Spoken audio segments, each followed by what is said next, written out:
NYSE is coming at the end of this month, and it has one of the largest prize pools I've ever seen. I need to start getting reps in with decks that I'm likely to play in the event. Let's get another challenge done with Turbo Volkey.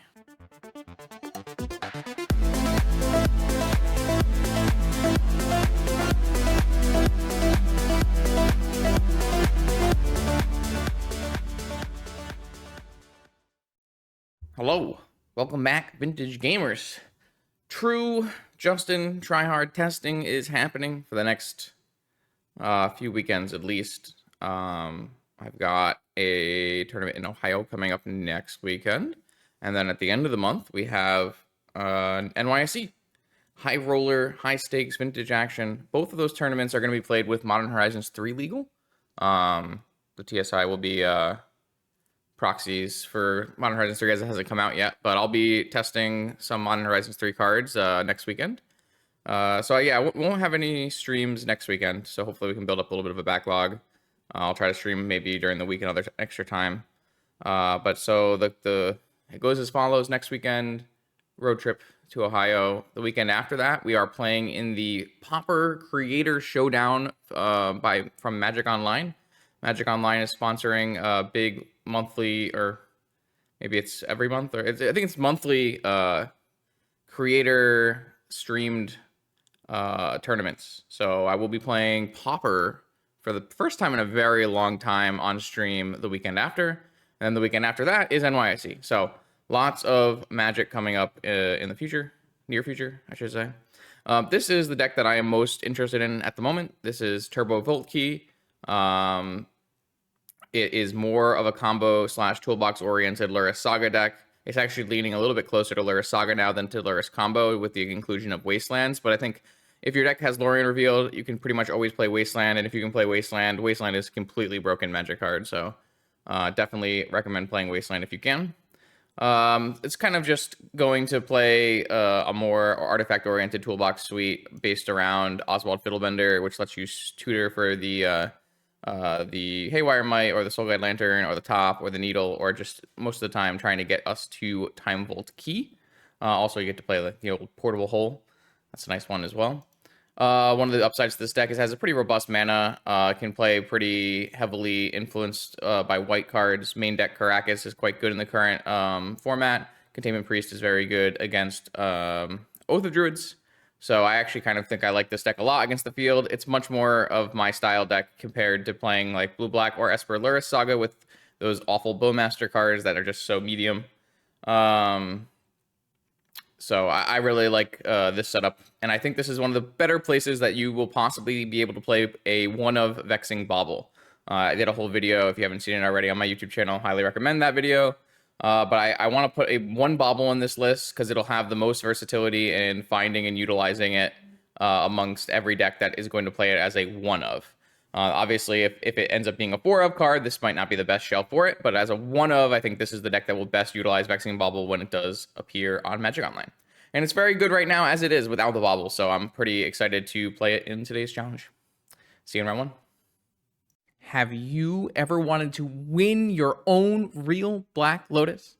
The legendary NYSE Vintage Tournament returns this June 22nd on Long Island in New York. 15 proxy, high stakes, paper vintage action with 8 whole pieces of unlimited power as prizes. You are not going to want to miss it. Check out more information in the description below. I hope to see you there. Let's battle. Okay, here we go. Round 1, Vintage Challenge. We ended up with 57 players, a nice number, and I have a cat. Opponent also has a cat. Cat Mirror. I've got a Saga Gaming hand, a classic Tolarian Academy, no artifacts. Should have just been an island. I should have listened to that I am actually level 1 guy and just cut Tolarian Academy from my deck. For anyone who's not following along on that saga, a few weeks ago we top 8'd with a Lorien revealed Tinker deck that had no Tolarian Academy by accident. You should definitely always be playing Tolarian Academy in that deck. And it since has had like 4 or 5 vintage top 8s with very good win rates, but most players have just copy pasted the initial list, and very few have added Tolarian Academy. Just a beautiful example of copy paste meta in action. At action. At work is the one I wanted. Needle. Needle in a Lurrus Saga mirror where they have Tundra. I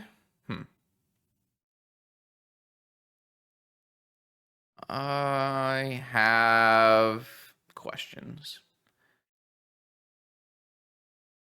I don't really like the idea of needling Wasteland. I don't even have like a Moxen to make my Saga good here.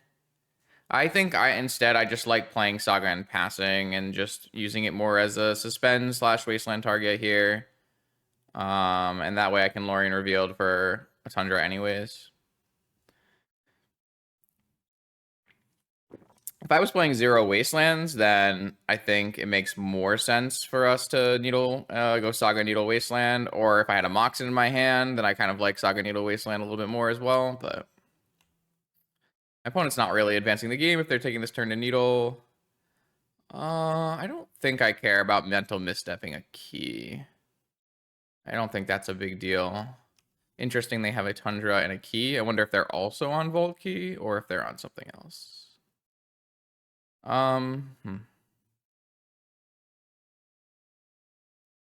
So one of the things that we might want to do is deploy the Needle just because we want to turn on Tolarian Academy.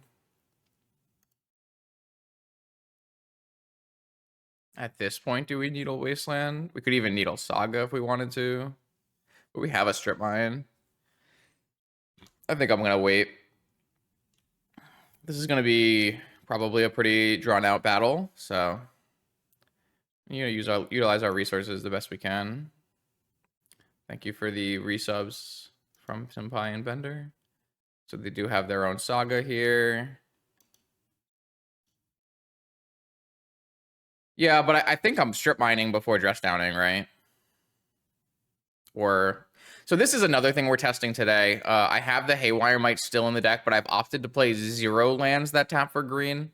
And I don't even have an Opal in my deck. So I'm testing whether it matters if we have access to green right away or if we can just simply find access to green later.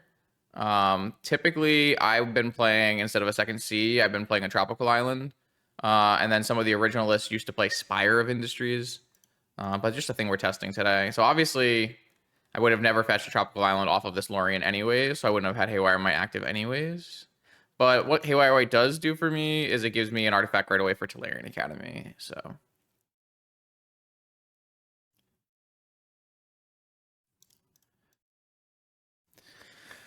I think I want a Tropical Island and not 2 Underground Seas, but having more lands that cast Lurrus is really nice.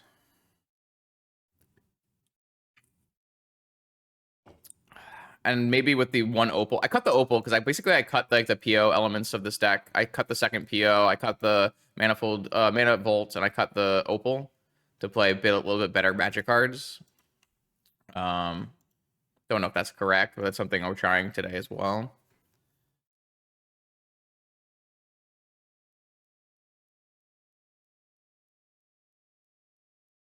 But it might be that you just need to have an extra green source. Needle. So they're probably... Is this probably just the straight mirror then? This is just going to Needle Haywire Mite, which I am totally okay with.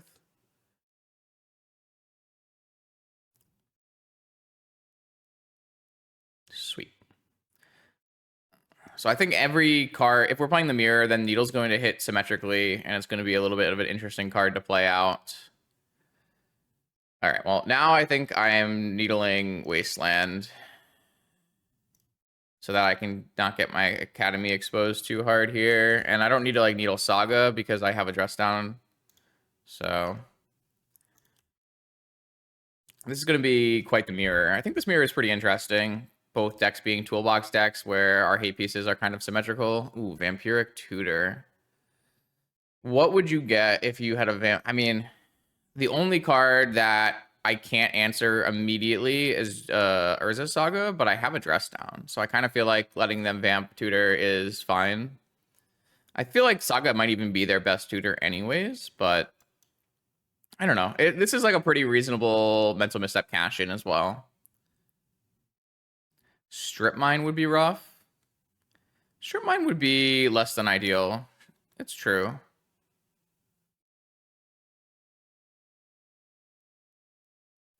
I think maybe I'm just, I don't know. I find that these matches are like very ancestral dependent, and I'm interested in like trying to hold this mental misstep for ancestral if I can, but or even like the one swords might be a huge deal. I mean, a sensei's top is great, so it's a little hard. But I think that was probably a place where you should misstep. I have so much counter magic as it is, and if they get a land here, it's like pretty annoying, right? They got Tolarian Academy of their own. Interesting. So they're gonna buy Lurrus. Okay. Oh, they're going to Vampiric Tutor. Okay. Are they going like all in on a Lurrus, like Lotus or something? That would be so good for us. Gataxian Probe with 2 cards in hand. Okay. Oh, I guess I could go all in on Volt Key. That would make sense as well. Time Walk. Okay.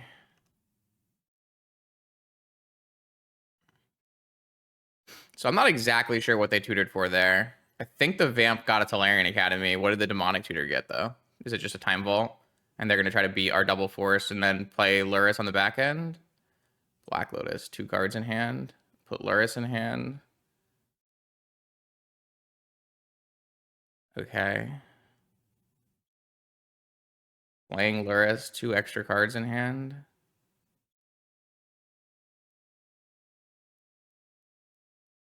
Okay.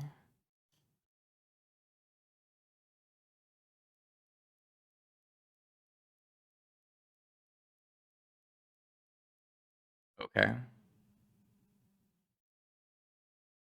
So is there follow-up play a Time Vault next turn? Maybe? I don't know. I'm not sure what's happening exactly. Swords on my Haywire Might. 1 card in hand. This takes me off a mana. Is this a bait to try to resolve an Ancestral? I kind of don't feel like it is. I could also just Flusterstorm it too. I'm gonna misstep this. It feels a little bad if my opponent ends up with like last card Ancestral, maybe, but Time Walk.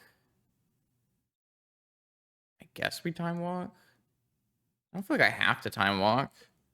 I kind of want to hold up Force Fluster. I feel like I can just wait. I can't even play Lurrus anyways, and I have nothing to bring back, so I don't know. I feel like I have better cards and a better late game here with Lurrus. One thing my list doesn't have that I'm not... Oh, well, that's really bad.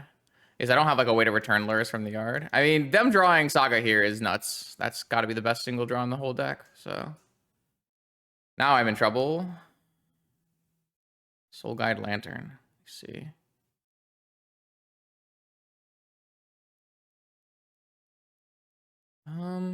Well...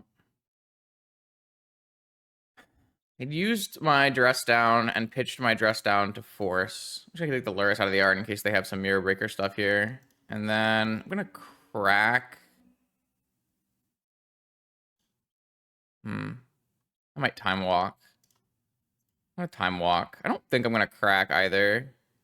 Because I think the 1 mana is good. I guess what am I trying to hit with this 1 mana? I guess maybe I'd rather draw a card, hit a land drop, a Saga of my own.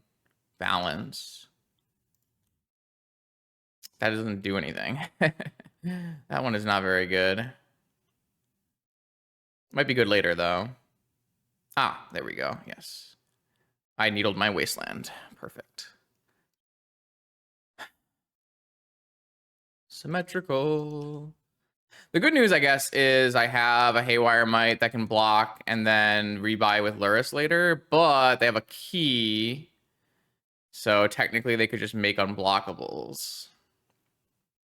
Man, I feel like this is so bad. I mean, this is only bad because I needled Wasteland to protect my own lands, right? Maybe that was just a huge mistake.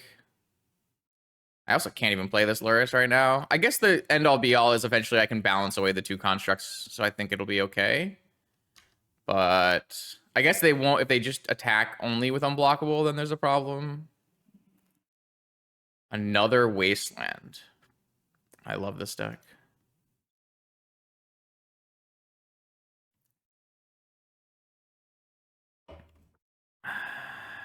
All right, so I'm hoping they don't go unblockable, so we can block with a Haywire Might and then use our balance. It's kind of our only line forward here. This also gets them a top, I assume, and I got rid of my mental misstep, so if they do a top draw with top, I'm in trouble there. I think I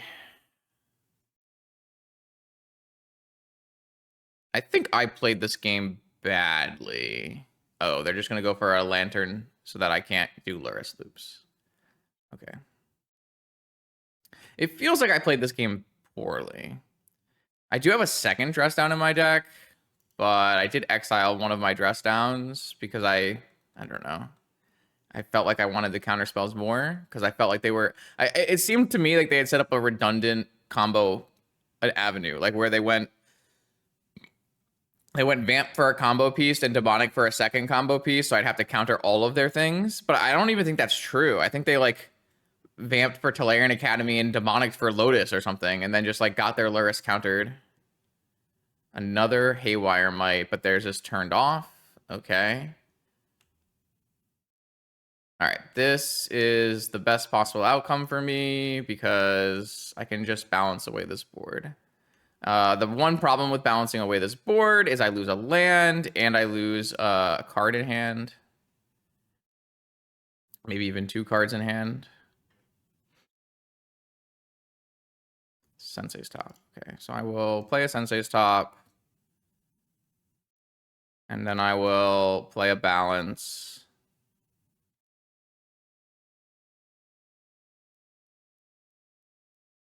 And that solves the creature problem.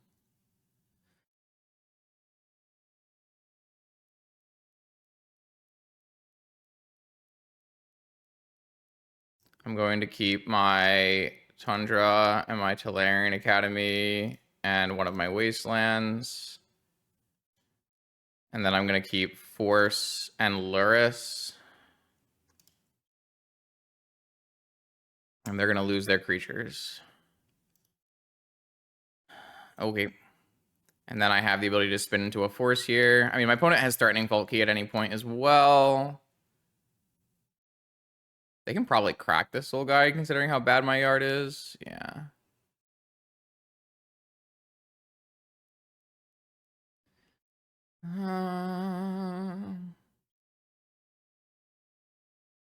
I would say I'm probably in behind at the moment, but if my Sensei's Top spins me into something good, we can totally be winning. Merchant for Ancestral. My Fluster would actually be good here. I didn't... Oh, they got Flusterstorm. Oh, they already had drawn Ancestral and they... Okay. Let's see. Yeah, I think my opponent has really outdrawn me here, but that's okay. Ooh, maybe I should have spun on my turn and drawn into a Saga. I don't know if I have enough time for Saga stuff, but... This Lurrus, maybe I should just not have kept this Lurrus in hand.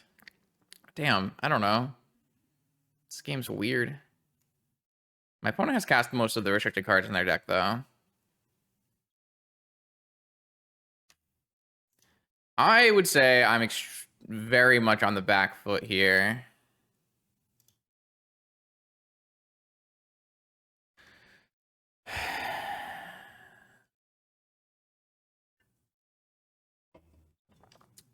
I think I made multiple mistakes in this game, though. 6 cards in my opponent's hand. I know my top 2 cards are non-blue. And if I force, I'm going to get Flusterstormed. Are they just going to, like, PO kill me here or something?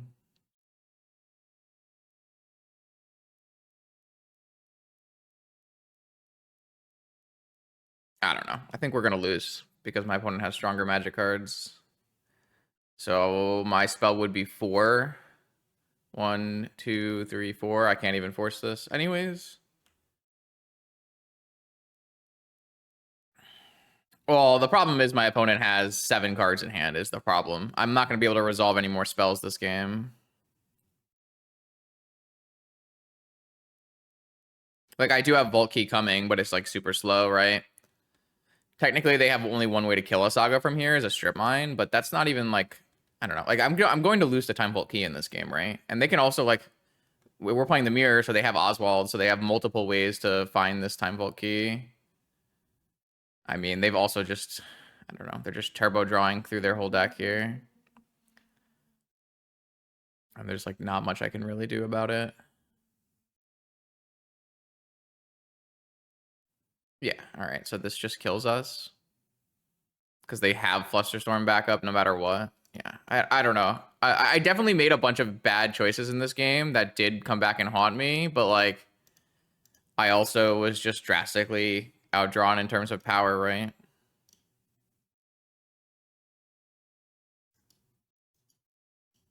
I mean, I think if I had pitched this Lurrus instead of Flusterstorm, I would be okay here, because I would have Force and Flusterstorm. Okay, never mind. They had Force and Flusterstorm as well. Okay.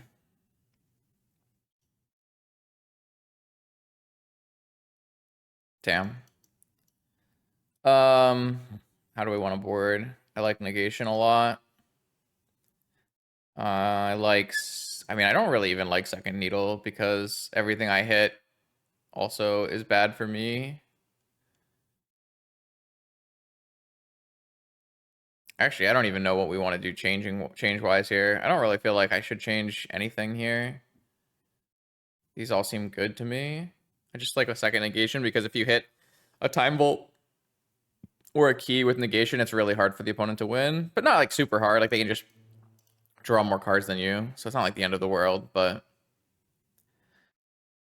maybe this Flusterstorm is just not it. It's a little hard to say. No, Haywire is unbelievably good in this matchup. This is like one of the best cards in the whole deck. Actually, one of the problems though is I don't have a repeatable green source. Okay, I hate this. I hate this already. I definitely think I'm going back to a tropical island. I just like keep forgetting that I'm trying out this. But like it's not that big a deal. Like still looping a Haywire Might is fine. Like this card's just unbelievably good in the matchup. It's like the single best card. I should play a tropical island. I don't know why. I wanted to test. I saw somebody cut all of them or maybe like they kept an opal and I didn't keep an opal and maybe that's the problem. But I'm definitely not cutting the Haywire Might is what I'm trying to say. Though I did make it my life harder with the thing we're testing here, which seems really bad. So I'm just gonna get rid of this Gataxian Probe. I'll just vibe. I'll just know what's in their hand.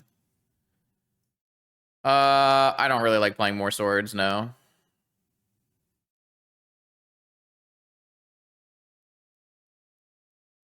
Man, this hand is pretty medium.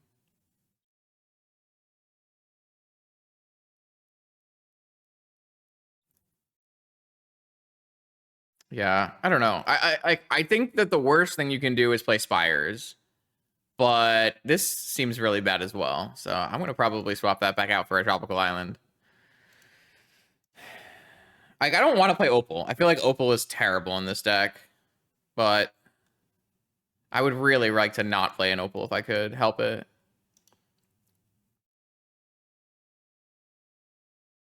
I feel like Opal is just a really bad card, and if you can get away with not playing it, then probably should. Force on top. Okay.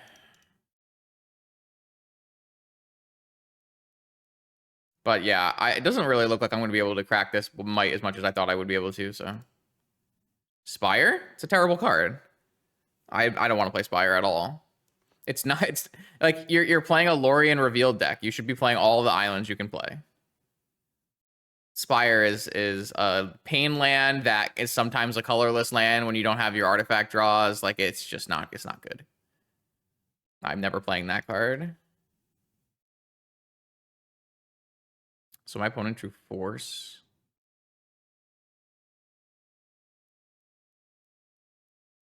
I think I'm going to lose again. I feel like my hands are just so medium. That's a pretty decent one. I'm just going to get forced though, right? Also, why is my Magic Online just not responding to anything I do?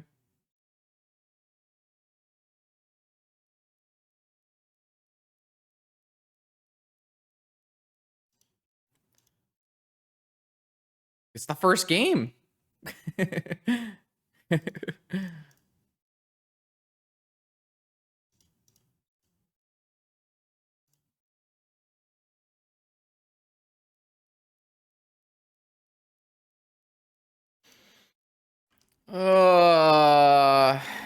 I mean, in this game, even if this underground sea, I guess there's like a 50% chance this underground sea would have been a tropical island, and we would have immediately blown up their saga, and we'd be winning, right? It's like a 50%er. I'm okay if my opponent uses a force on this ancestral because we're pretty close to untapping with Lurrus Bauble loop, so I'm okay with just throwing this ancestral into the force grinder here. 4 cards from the opponent's hand. Land, make saga tokens. Not even a bad spot though. Strip mine. Okay.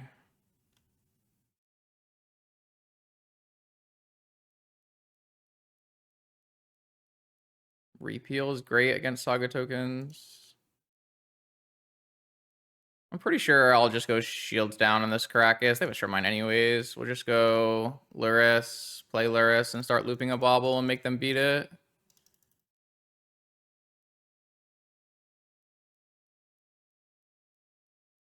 I mean, if they have force, then they have force. Like, whatever. Not much I can do about that.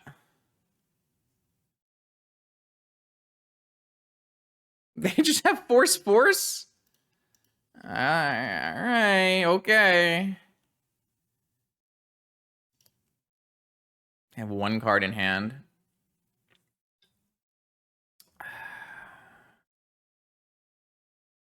I kind of want the Savine's Reclamation back in the deck. I could also try the I think Savine's Reclamation is just like much better than the new 2-mana Recurring Nightmare.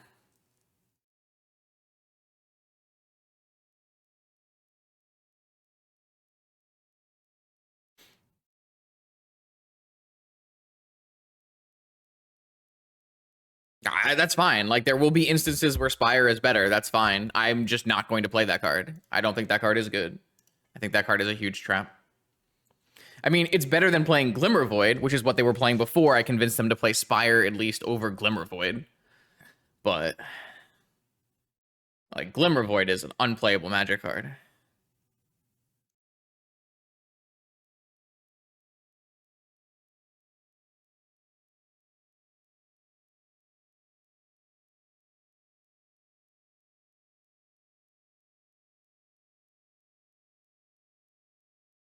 But, like, you are trying to splash a color, and your splash color is not found in your fetch lands. Like, that's the craziest thing of all time. You're like, I am playing 4 Lorien Revealeds. I can use my Lorien Revealeds to find my splash colors, except I can't because I'm playing Spire of Industries. I don't need Opal. I can just get an Emerald if I was going to get an Opal. Opal is just, you gotta try to get Opals out of your deck because the amount of times Opal is in your opening hand and it does nothing is way too high. Wait, we're going Lotus Lurrus here? We're going Lotus Balance here? So they're just going to get rid of all of my colored mana if I let this resolve?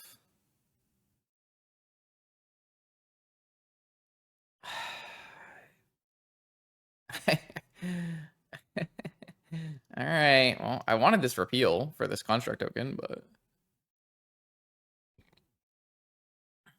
Was I outplayed in this match, or... Is that what's happening?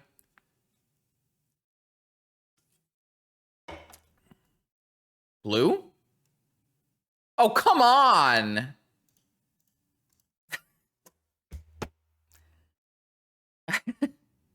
Sure.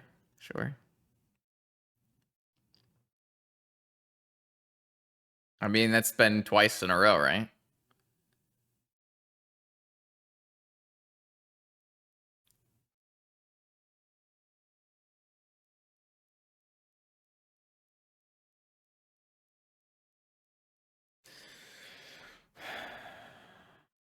Fiddlebender looks great here. I kept the Haywire Might in play. I can just turn it into a Volt Key. Fiddlebender has impressed me a lot. Fiddlebender has been very good. That's why I'm up to 2 copies. I had 1 for a little while in testing, and 2 is so good. I mean, they have to have a swords, and they have to have kept in either they have to have brought in more swords or have their 1 swords, right? So I guess they could also theoretically have like a Haywire Might and a green source. That would work.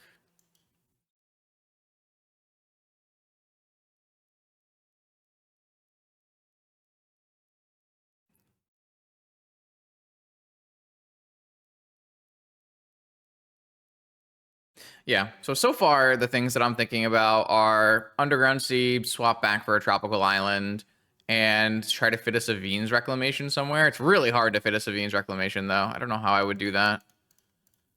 Maybe it should just be Reanimate. I don't know. Oh, I should probably protect it from swords with Caracas. I mean, it doesn't actually protect it from Caracas. They just wasteland my thing first. So it like doesn't actually, this actually doesn't do anything right now for my Oswald, really.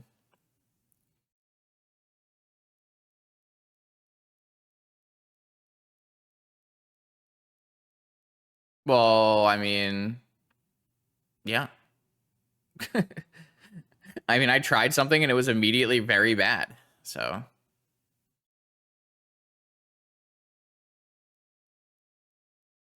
I don't know. Like Sabine's Reclamation is just much better than Unearth and Reanimate because it can hit your own sagas and wastelands, right? And it has flashback, so it's just so good. I don't know if you have to play the intuition with it. You probably don't even have to play the intuition. But I have played intuition Sabine's before. So if they have nothing, which it kind of seems like they have nothing, then I guess they can just hit both of my white sources. Oh, I see.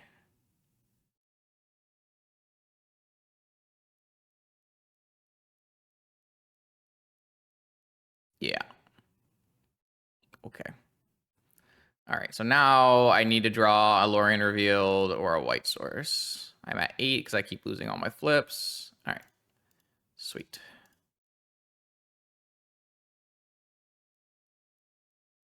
Tundra. And then I can sack my Manifold Crypt, so I can't ever lose either. Did I win a game yet? One, the record is on screen. And 2, we're clearly about to win a game.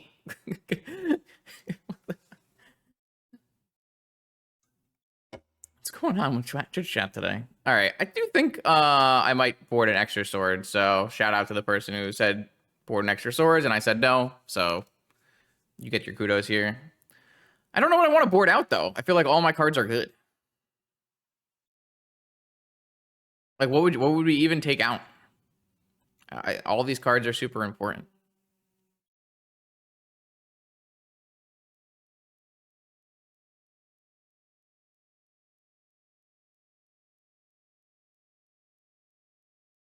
Maybe I just take out this balance. Well, I think negation is so good. You want to have access to a needle. I want to take out this balance. I feel like it's a cleaner answer. Swords is a cleaner answer than balance here. And balance can go widely the other way. I don't know. Maybe that's silly. I don't really feel like I want to take out Merchant Scroll. Merchant Scroll gets a Counterspell, Ancestral PO, Dig Through Time, and Repeal, which are all like really solid. Ah, yes. This hand. Where are my hands? I want my hands to look like my opponent's hands. Like, can I have just like the very normal ancestral hand? Like, okay.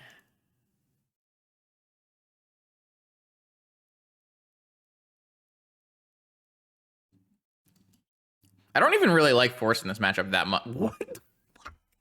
Come on.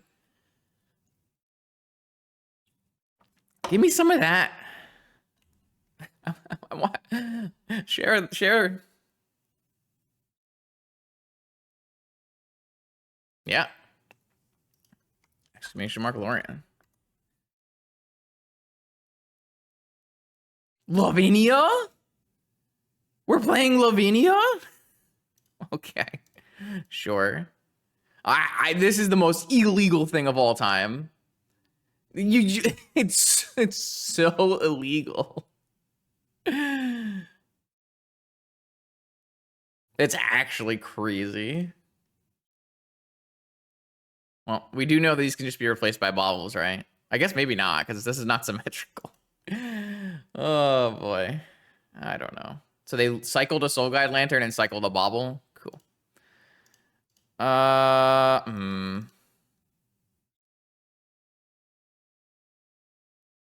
think I'm gonna end up playing Demonic on turn 2 here. So I guess I'll cycle this Lorian.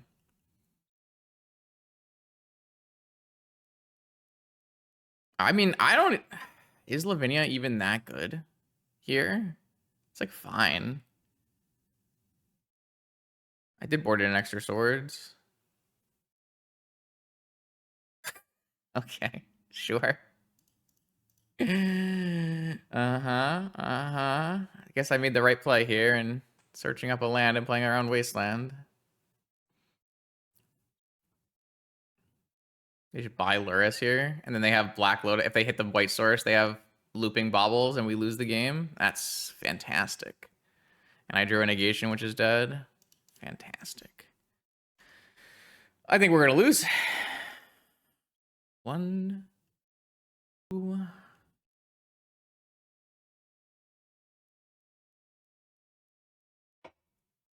Time Vault. Okay. Well, that's not bad for me. I have so many. I guess I do have a lot of draws here that. Oh, that's a good one. Let's think for a second. We should just jam Volky, right? I guess they could have, if they had another Wasteland, they would have Wastelanded, right? Kind of just feels like a jam Volky. I guess they could have a Spell Piercer or Flusterstorm here. Let's see if it resolves before we get all interesting here.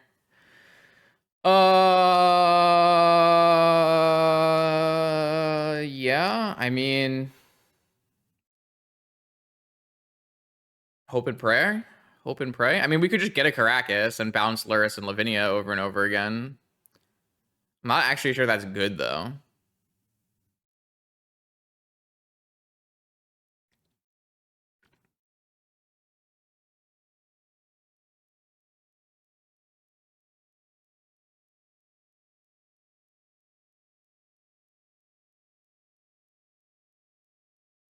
I mean, the problem is, like, if I get Time Vault and they have an answer to Saga, like, they draw a Wasteland, I just lose on the spot, right?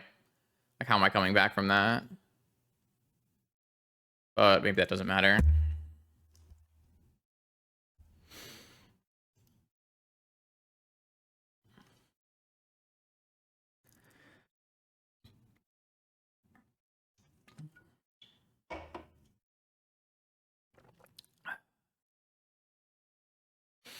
I think getting Wasteland is just not very good.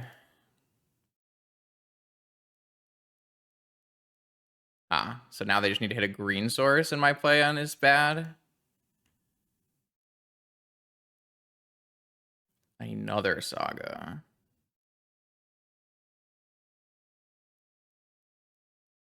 All right, I'm gonna hold Time Vault so that we can play around Spell Pierce, and also I block.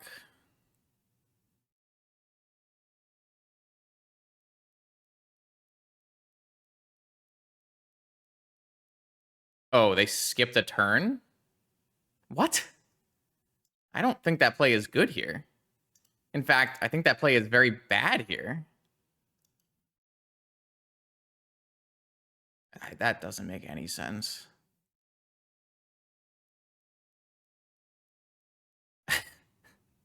We're just gonna not draw a card? No, I know what they did and why they did it. They wanted to deny a Saga token, but Saga token is not the problem here. You just watched me resolve a DT. Like, can I play around Spell Pierce with a Wasteland as well? Not exactly.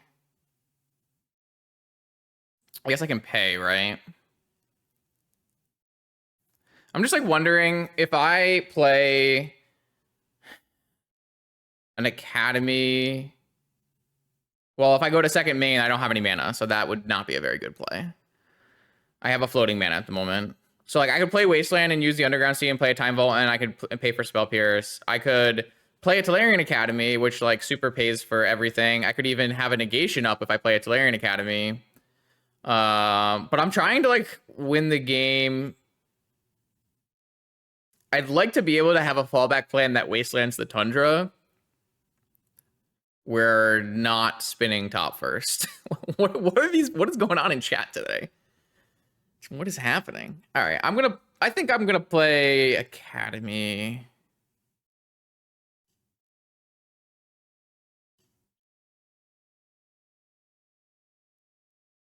Okay.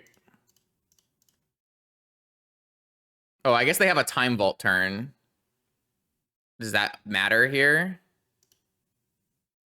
I guess it does matter here. Okay, yeah, this was bad. Was this bad?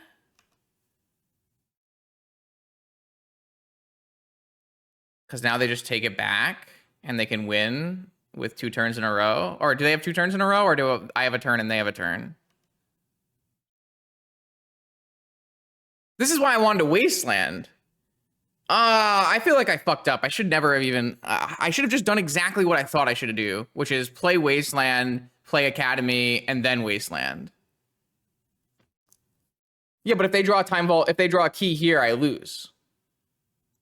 I guess I still lose to a key. Also, if they just draw a green land, I lose. Could I have played around that? Hold on. We need to go back and look at this end step of this game. We need to take a peek at whatever the hell is happening here at the end. I don't feel like I played very well. I don't mind tutoring Time Vault. And then, so I'm here.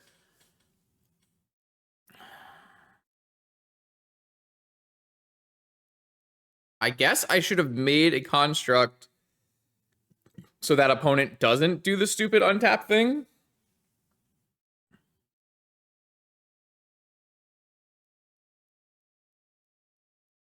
I mean, hard cast negation doesn't actually solve my problems, right? My problem is they could play a land. Well, they probably don't have I guess a lot of their lands are probably not producing green, so maybe it doesn't. Actually, if they're copying the list I think they're copying, which had Lavinia's in it, then they also have no green lands. So I guess negation would technically cover us from green. Well, I don't think this was actively great for them because you're just giving me extra cards. And I don't actually care about a construct. Like, this is just a classic example of like constructs don't actually matter. Constructs are super useless most of the time.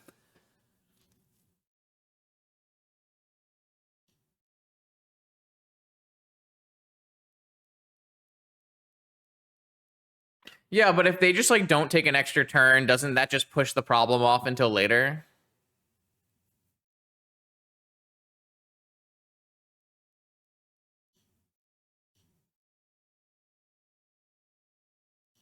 So if I play this and then instead of using Academy, I just don't do anything is the question.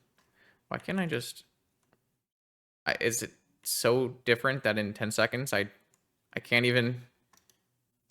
Okay.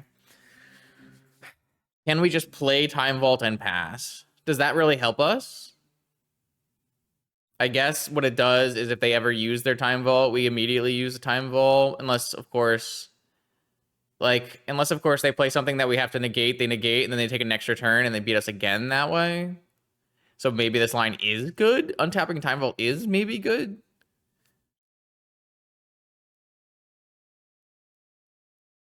Oh, I'm never playing. That's a terrible line. I don't think that's good at all. Playing Academy instead of Second Saga. You have to play second Saga because they can have Wasteland off the top.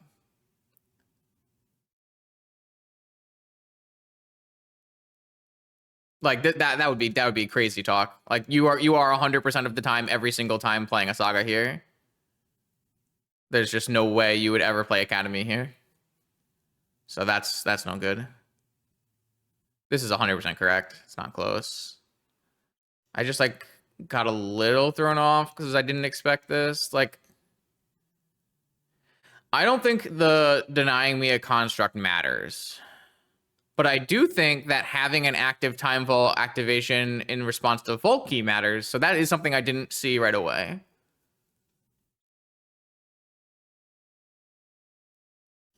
Yeah, I mean, I'm leaning towards that now. But also, like, isn't Wasteland pretty good here too? Like, if I just play Wasteland, use these Underground Sea as a time vault mana, I guess the fact that I know their list and I know they have no green lands makes it actually better to hold up negation, which is really silly.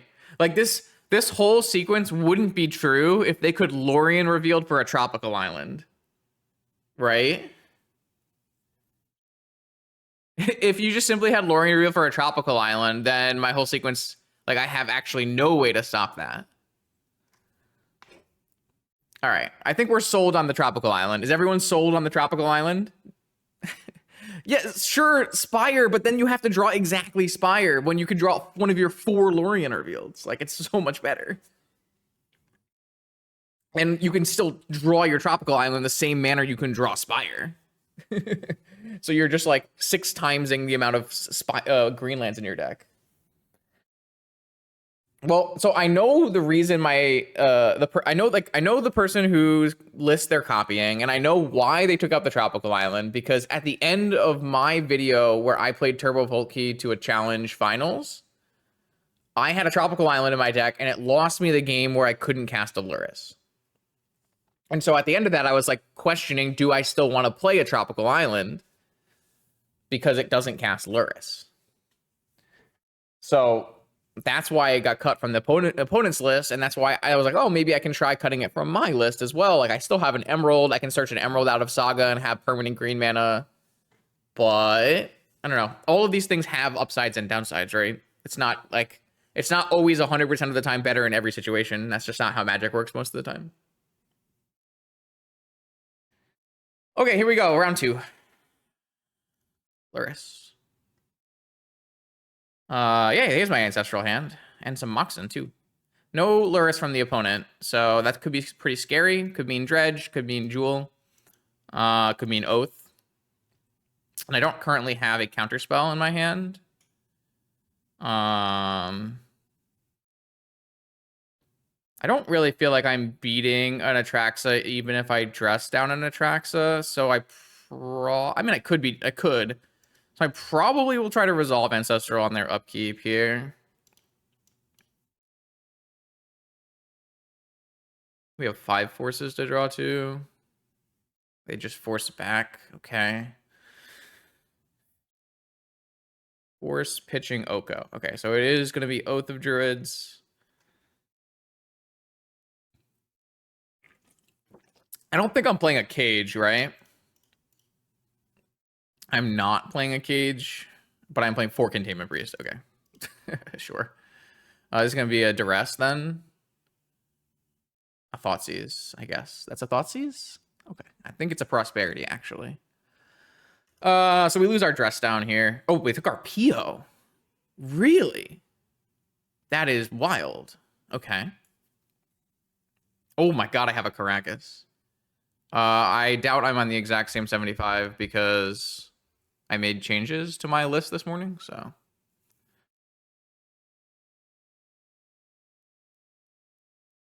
I'm just going to strip mine them. Their deck cares so much about lands. No, but some people, I mean, like, Thoughtseize and Duress are not that bad in Oath. Like, they're pretty reasonable. I played some Thoughtseizes as an Oath Mirror Breaker at Eternal Weekend. Oh, wow, they hit an Emerald off the top. Is this an Oath? That would be bad. But I do have Dress Down plus Caracas, so I have some time. It's pretty good against Show and Tell as well.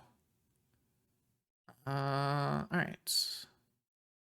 Soul Ring. I guess this is like worse if my opponent has Vigor. Probably should have sequenced the other way. I guess it doesn't really matter.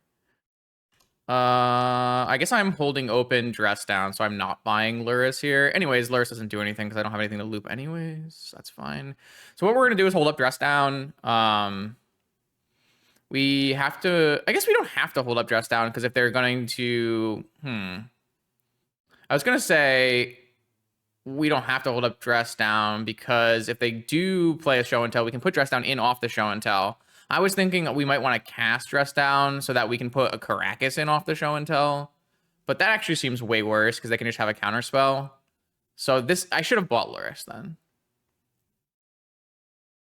They know about my Dress Down though. They could have Show and Tell Citadel as well. That could be really bad. But at least we have some Spirit tokens to attack with. I mean, they know our hand from the Thoughtseize, so.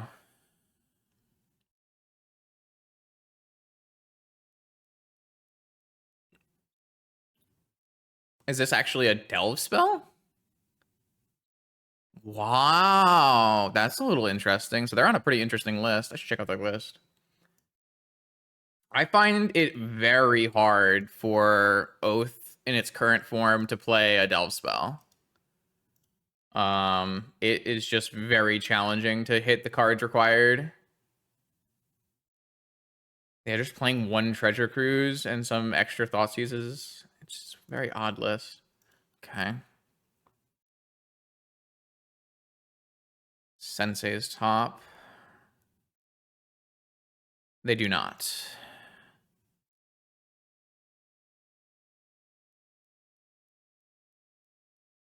I think I'm gonna hold this Caracas back. I don't think I want to expose it or show them that I have it. No, it is slightly different than Containment Priest, yes. Oath of Druids. Okay, I think we're just not very easily beating Oath of Druids, but we should be beating Oath of Druids. Correct, you need a priest beforehand.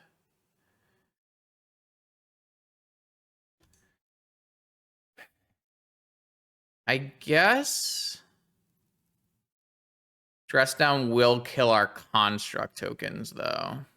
That is a huge problem. But I guess I could just go Oswald and get a key. And that gives us an additional layer. But then if I go Oswald and get a key, maybe I need to also get Tolarian Academy here. Oh, I don't have like boots or anything, no. I mean, if I had boots, I would just make a construct and kill my opponent. We don't have those in our deck. So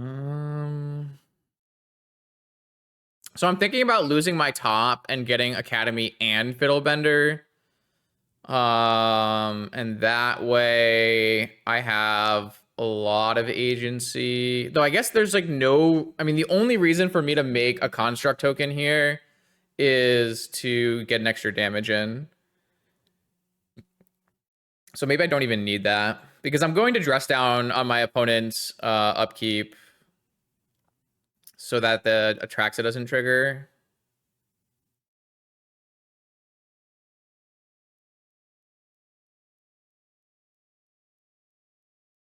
So do I need an Academy? Because I'm actually going to not make a Soul Ring. I don't think so. I think I'd rather be able to spin and like find a Time Walk or something.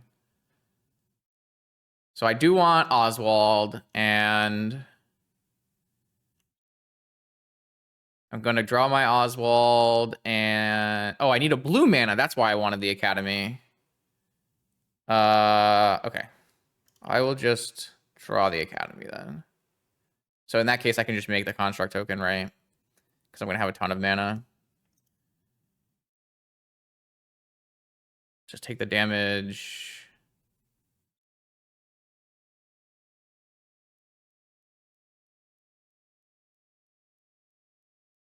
Yeah, okay. This is fine. I'm trying to figure out what kind of spells they could have that would be bad for me. Though I could always just let them have an Atraxa trigger and then... No, but I'm going to do enough damage here where these Spirit tokens should be able to kill them, right? Feel like I am.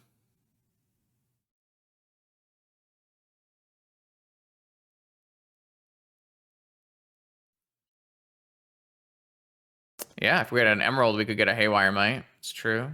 Or if we just had a Lorien revealed in our top 3 cards, we could spin and go get a thing. But we don't have a Lorien revealed in our top 3 cards, right? That's true. Haywire Might's kind of nuts here, huh? I mean, if we had a Lorien revealed, that line would work really, really well, wouldn't it?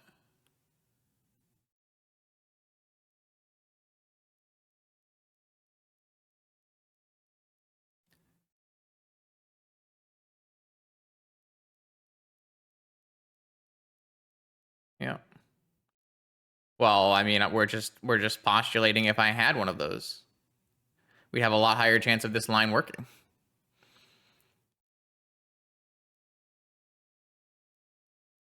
All right. Yeah, this is actually really good that I made a construct token because putting them to 3 means they'll always die to spirit tokens, right? So actually, it's actually really good for us. All right, so I'm gonna go play a Fiddle Bender here, and we have the Soul Ring to transform into a Volt Key. What is this? Blue. Ancestral. Well, I mean, I can't dress down right now, so I'm still going to their turn.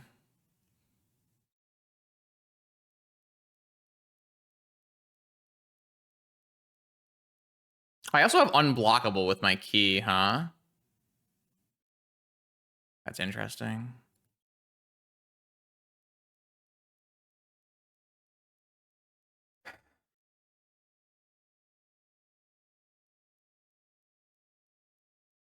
All right, they let this resolve. Oh, they let it resolve, and then they... Okay, nice play.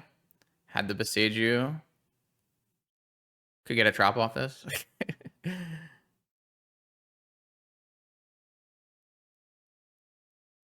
Force. Okay.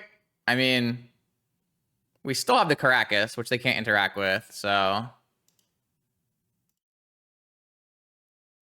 I just kind of have to dodge Time Walk. Oh, we did dodge Time Walk. I have Volt Key and I have Caracas for attacks for lethal. So I have 2 things they have to beat. Like, they have to Oko this Oswald or have a second Beseiju. Oh, they hit second Beseiju.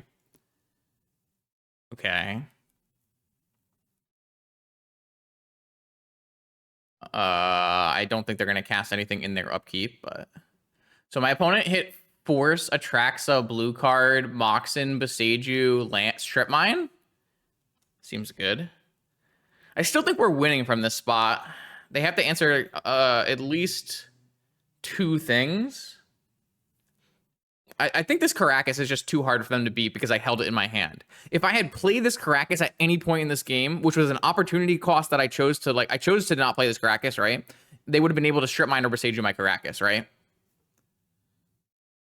Vamp or Mystical. Yeah, that's true. It's true. So, like, I actually think some people would lose this game because they played their Caracas out too early. They chose Atraxa, Force, Ruby, Show and Tell, Beseiju.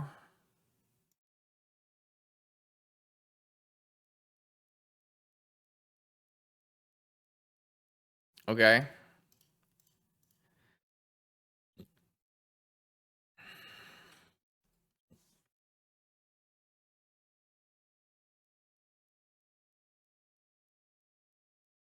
But they don't have Time Walk, so I think we're in a good spot. Like, they have Beseiju. They're just going to pass holding up Beseiju for Volt Key, and we're just going to Caracas and kill them with Spirits, right?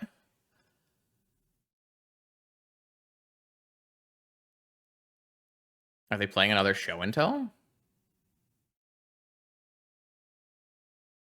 I mean, I wouldn't even put the Caracas off the Show and Tell, right? Because I just want to wait.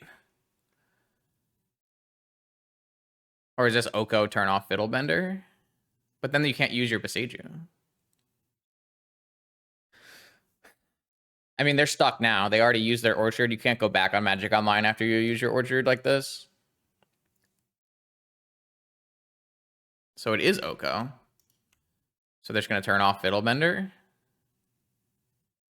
Okay. I guess that's the same thing, except they get to keep their Beseiju.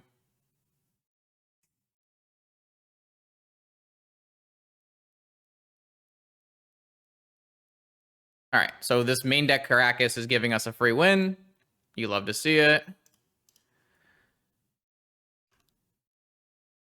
Oh, wait. No, they're dead to Volt Key here. Ah, I shouldn't have. Sorry, they're dead to Unblockable here.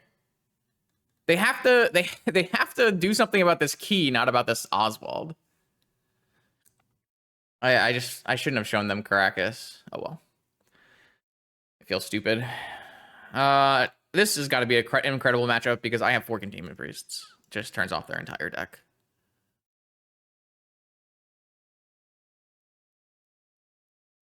Soul Guide Lantern is bad. Haywire is good. Volkey is good. Dress Down is good. Oswald is okay. Portable Hole is okay. Balance is bad. I mean, I'm not gonna have enough cards to bring out. Man, I want all my blue cards here, right? I mean, maybe we just take out Needle and Top.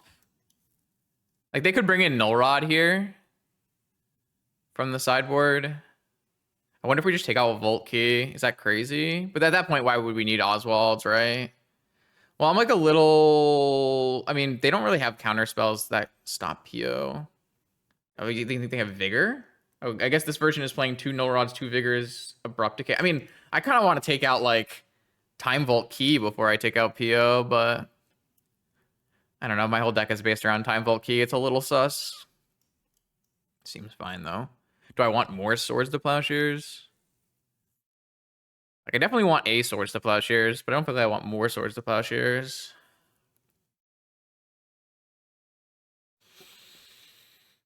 I like this. This seems great. Yeah, but it's tutorable. Maybe, like, if I had an easier Haywire Might, then maybe it's better, but... I mean, you can. Like, I bring in Null Rod, you know? Like, when it makes sense. Man, this hand is sus, but it's not bad. Dress Down is covering Show and Tell, and I have 2 Containment Priests. I think this is probably a keep. My opponent's deck can't, like, they have Oko, right? But if you can deal with the Oko, then it's really hard for, like, them to beat multiple Containment Priests.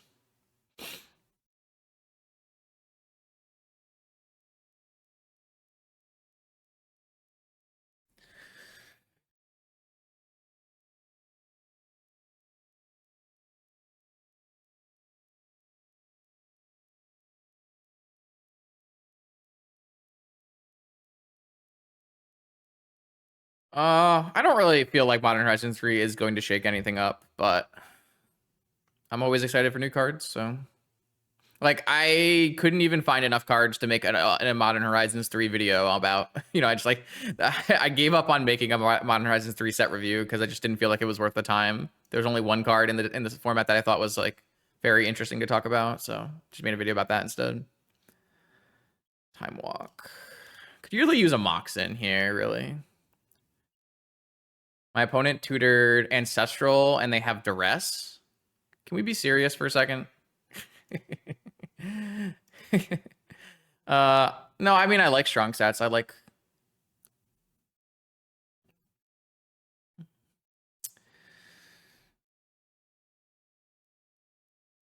Maybe I'll scare them into not casting their Ancestral here. My opponent's got the weirdest Oath deck, I swear.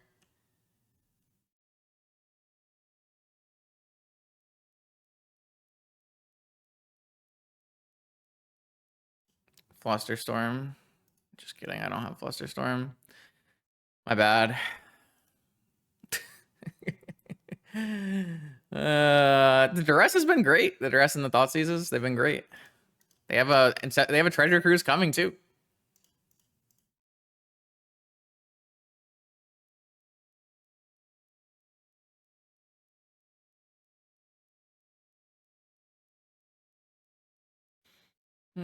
See why am I just gonna taunt me all day, huh? Man, my opponent just gets to tap and do treasure cruise things though. Well, they have a duress and a thoughtseize, so.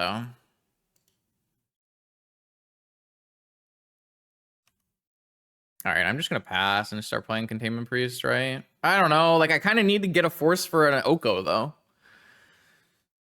I'm just getting out card drawn. My opponent's just gonna draw 3 and then draw 3 again. Wait, what is this? Oh, I think they thought they could cast Treasure Cruise, but they can't. I see.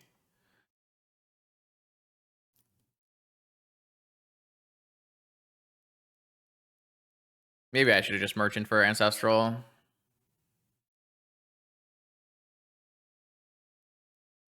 Spell Pierce. Ah!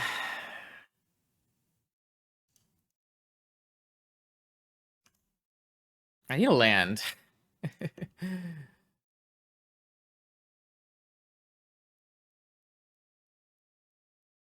Okay.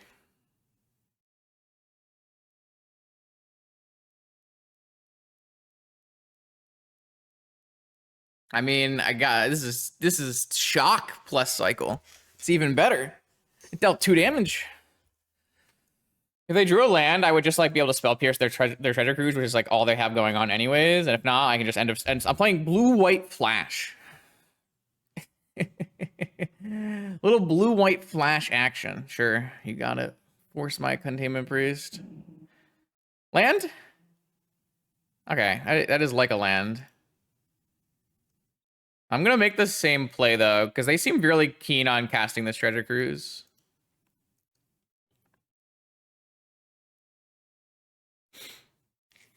Oh, I guess that this could get biggered, but like, who cares?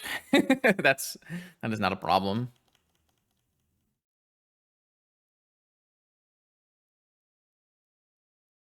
I mean, the Oath deck is just incredibly easy to beat if you're in white. Like, just simply play your Containment Priest and you'll be in a great spot. Wait, we're not gonna go for the Treasure Cruise now? Huh. Okay.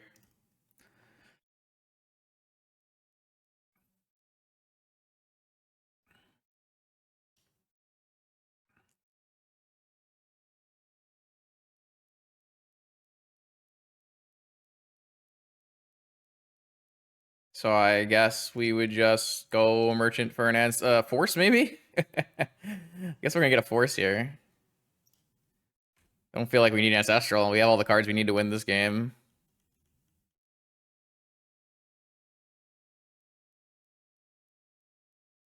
Also, this Haywire Might we can play next turn, which will speed up the clock by a turn as well. I guess they just figure it, but... My opponent is still not casting their Treasure Cruise anymore. They were so keen to Treasure Cruise, but now they're not keen to Treasure Cruise? I don't really understand. Imagine if we had a Wasteland, though. I guess we don't need a Wasteland. They have only blue and black. Wait, this deck is playing... Hold on. This deck is playing Duress and Thoughtseize, but also managed to fit a forest and an island. That's so illegal.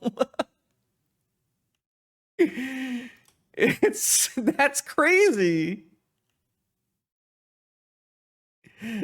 There's no way. Look at this deck list. Forest, Island, Duress, Thoughtseize. I like lost sleep in Eternal Weekend about playing a Bayou in my deck to make sure I could cast Thoughtseize out of the board. People don't care about mana bases, do they? They just don't. They don't care at all. They simply do not care about mana bases in any capacity. That's wild.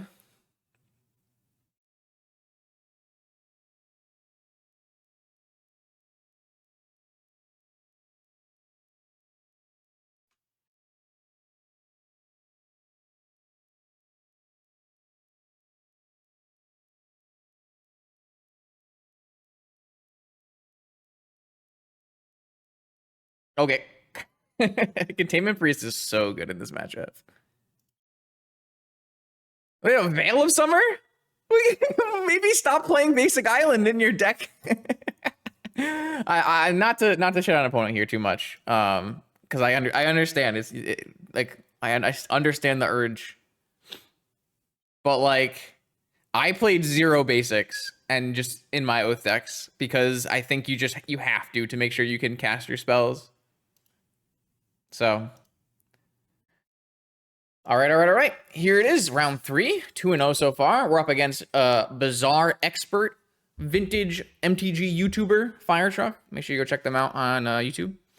They make better videos about Bizarre than I do because apparently I'm garbage at Bizarre. I have a cat though.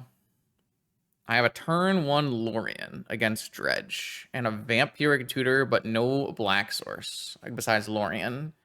I could so I could go Vampire. I could go Lotus, Vampiric, Ruby, repeal my Ruby, and draw Needle and play a turn 1 Needle.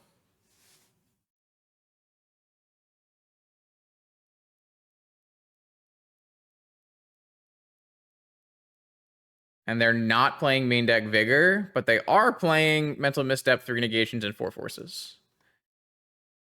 Is that what I want to do? Then they're just doing what? Discard to hand size if they don't have a force? I mean, I can just Lorien Revealed for a Vamp, and that's pretty good too. So let's just do this. Let's just do Ruby and then Lorien Revealed for Black Source and just play out our stuff. Seems better.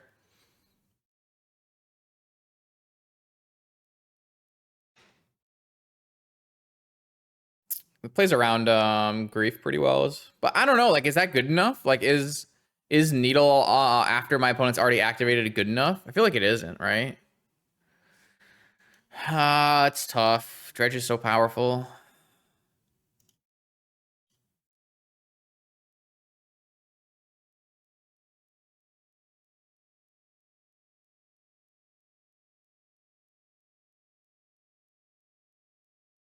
I feel like it's better to use my Vamp. I feel like it's better to use my Lorien on a I don't know. Like, aren't I just emptying my hand anyways?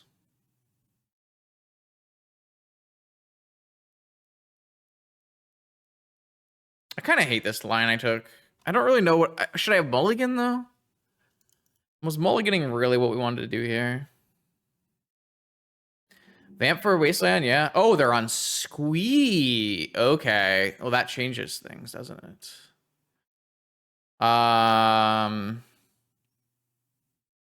Yeah. It might be Vamp for a Wasteland now. And, oh, man, I don't know. We might just be Dedge. We might be vamping for combo pieces, really. I mean, we have a Lurrus, technically, if we want a Lurrus. That's the other thing, is like, if our opponent doesn't have a negation and they have a Vigor or a Force of Will, then we can always rebuy our Needle. I didn't think my opponent was on Squee. I thought they were on Dredge.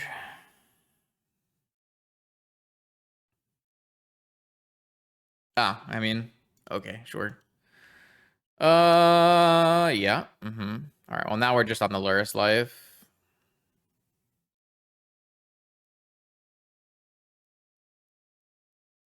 Maybe I was just supposed to mulligan to Wasteland, actually. Maybe that was the play that we were missing here. They just have Force as well. I don't know. Is this deck actually beatable? I'm not sure this deck is actually beatable.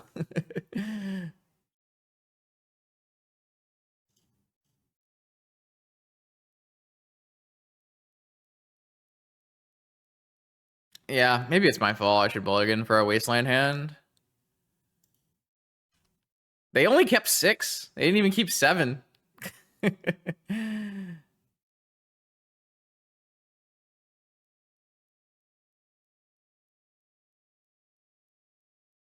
they're not even activating. That can't be good. It means they have a third piece of interaction.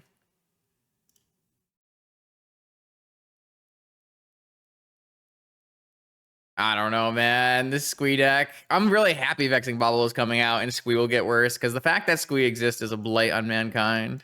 All right, I'm gonna cast this upkeep dig here.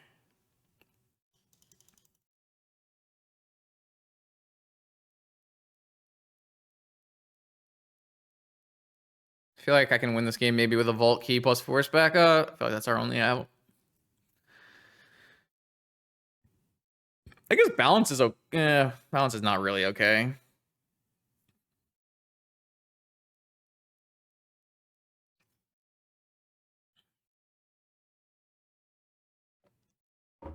I like how Matt Brown's always like, Squee has excellent vibes, and I'm sitting across the table like, you are producing the worst possible vibes of all time for me right now.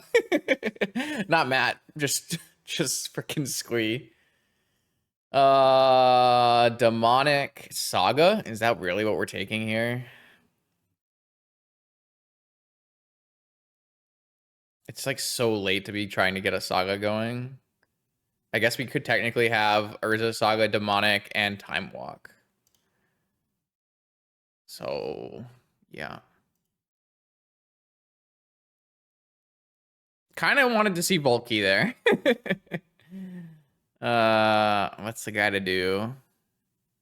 3 up to 6 down to 3. I'm probably just gonna get wastelanded, right? We're just gonna lose our underground sea to a wasteland, even though we only have 1 more black card in our entire deck. This is it. This is the last one. They pitched 2 Squeeze and a Vengevine. That's not good. We can die at any moment, even if we start making construct tokens. And even if we were to wait... Oh, second Bazaar. Wait, so my opponent did not want to go for this Vengevine. So that means they have one more piece of interaction. So if we draw a Time Vault or a Key, then maybe our Force of Will be enough to get through, and we can maybe win. A Mana Crypt.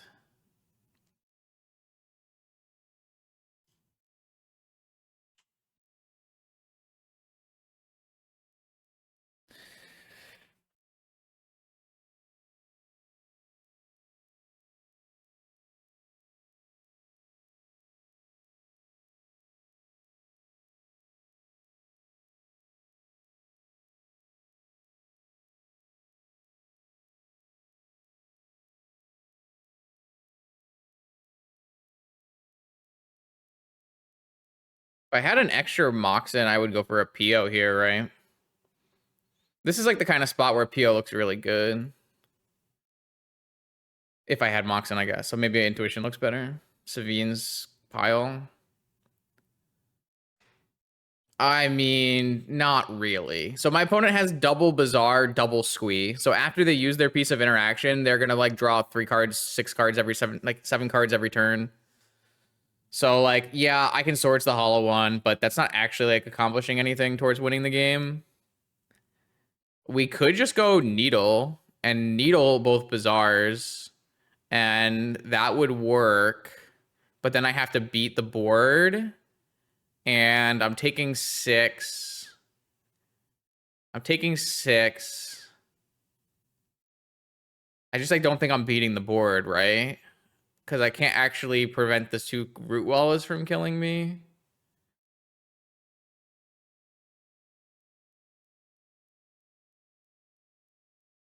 But like, is Time Walk even that good? Time Walk gives me a chump blocker. Time Walk is like kind of like a Swords, but it will produce 2 chump blockers. I mean, if they just draw a Wasteland, that doesn't really work either. Well, I think balance is terrible because we'll just lose that game. We're going to lose our whole hand, and then we lose 2 lands, and then my opponent just has active Squee. Balance is not very good. Ancestral is good, but we need to find good cards, and obviously there are not very many good cards left in our deck. Lantern and Needle are both only dealing with half of the problem. And then Time Vault is too slow. We will die before Time Vault wins. So, because we're assuming that our last two cards are 100% a piece of interaction because they chose not to activate on their turn here. So I think our only choices are Ancestral and Time Walk. They've already used their Misstep, so Ancestral gets slightly better. Time Walk guarantees us a blocker for 2 turns, though, and we still get the cantrip into a new card. We just have so many cards that are bad, right? Like what? Like how many cards do we have that we can draw that are actually good? And we can't make a land drop this turn anyways if we draw like Wasteland or Second Saga or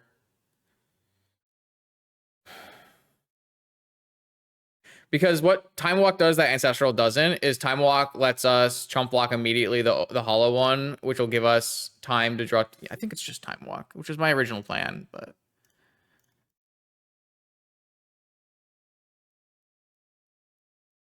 obviously there's also a Vengevine in this equation, but I feel like playing to the like Balance doesn't do anything. Balance is going to hurt us more than help us. They have double squeeze Vengevine in their yard. Like we'll clear their board and then lose. Like Balance is the opposite problem of Needle, where it solves half the problem, it just solves the other half.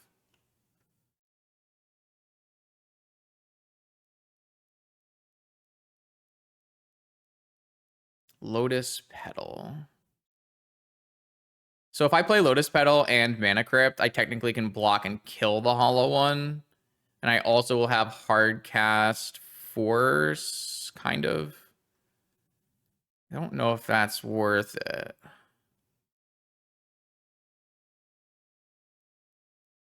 feel like it's not worth it. I'd rather just jump and not risk the damage. I can just repeal the crypt. Kind of. Yeah, kind of. Not exactly.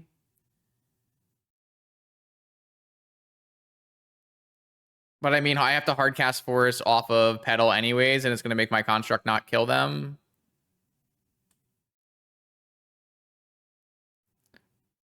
I mean, I kind of need this Force to push through like a Vault Key or something, which is how I win this game. Like my ideal situation is my opponent doesn't draw a second piece of interaction. I get a key and a Time Vault and have Force back up, right? That's like my ideal situation. Let's try playing it.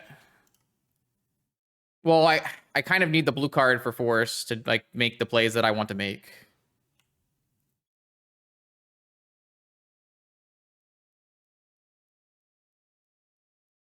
If their last card is green card Vigor, then it gets even worse for me that I made this play, right?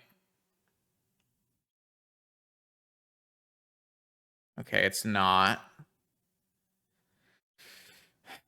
I mean, if my opponent attacks with nothing, then it might end up being Repeal the Crypt. But like they have 7 cards in hand now. Down to 4, pitching 2 squeeze, probably. 2 squeeze and a Poxwalkers. Okay. And then they might just not attack. Okay, they're going to send. Okay.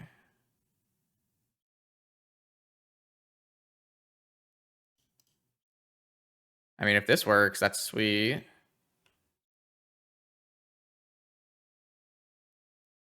Okay, now I kind of am interested in Repeal the Crypt. Because we've kind of done a little bit of stability. I mean, not really. They're just going to return Poxwalkers and Vengevines.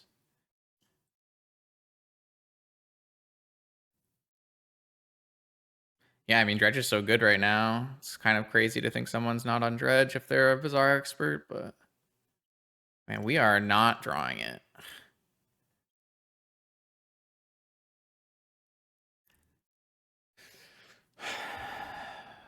So should we just get Needle then? Oh, but I just went Force down, so they could Vigor us here. I mean, we're still supposed to get Needle, right?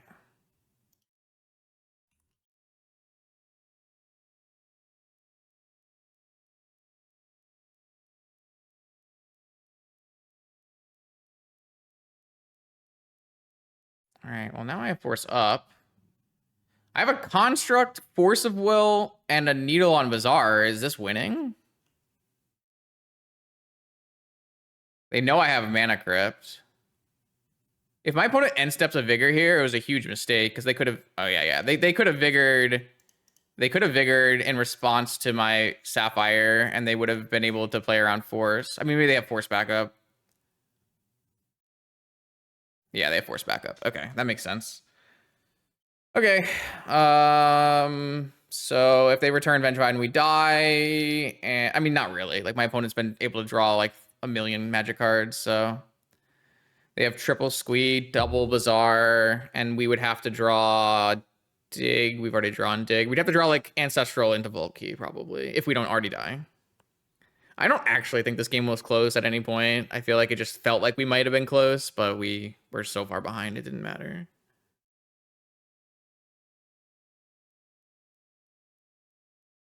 Like, we never want to repeal a Root Walla because it's just going to trigger this Vengevine. They have 6 cards now. 3 Squeeze go straight to the yard. I mean, they are just drawing a million cards. And they have a Wasteland. Oh, I don't have any more black cards, though, so I don't need to do that. And they're holding their Bazaar activation, so they have Master of Death plus blue cards, so they have another Force in their hand, so we're just dead. Yeah, I mean, this deck is so silly. There is just no opportunity. Like, this is just 100% to be forced, right?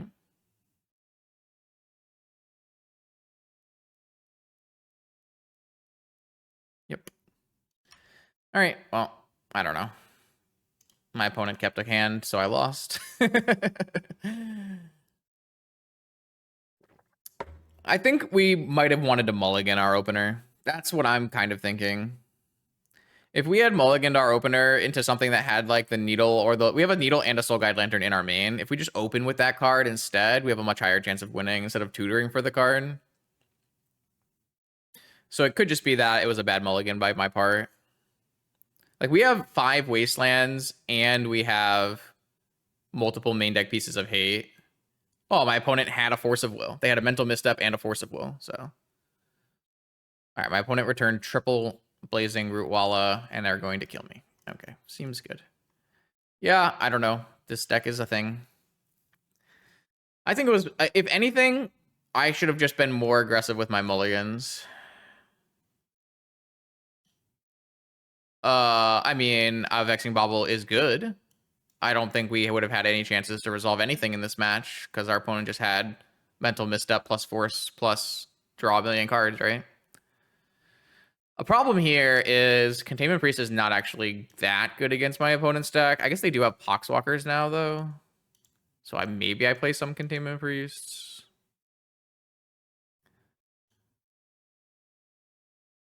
I mean, this is bad. This is only good if they have a Chalice.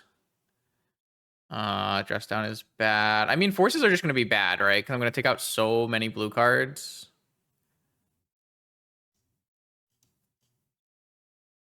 I mean, I could choose not to take out so many blue cards, but Haywire might, I think, is okay because of blocking purposes. I mean, Containment Priest gets better because they are playing Hawkswalkers. Normally, Containment Priest is not good because it only hits Vengevine. 4 Poxwalkers. Is Balance ever good against them? Yeah. Balance definitely has its times where it is good.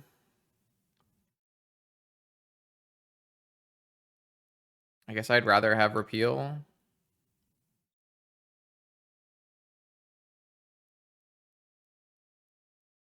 Yeah, I'm just going to take out so many blue cards that the forces are just going to end up being bad anyways, right? I'm not, like, thrilled with this, but we can definitely play a game where we're attacking with Wastelands, so... Okay. I think we're just supposed to play the Soul Guide on 1 because of the way our hand is structured. Obviously, we lose out on some amount of value, but... it's fine.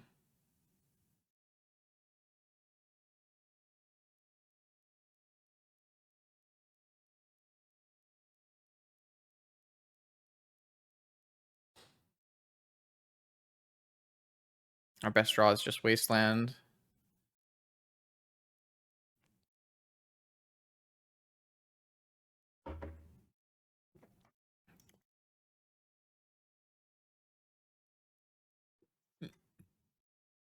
Two Poxwalkers. And a Squee.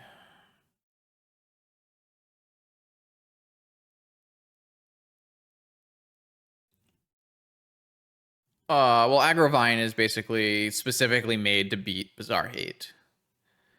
So I would say CounterVine without a doubt. Am I just hitting this Squee with the Soul Guide Lantern right now?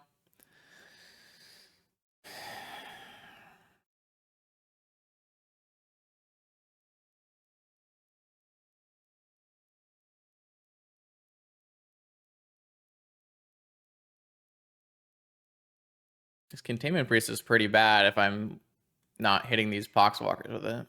Is this a May? No. I mean, one Squee is annoying because it means they Faithless looting every turn for free, but it's not the end of the world.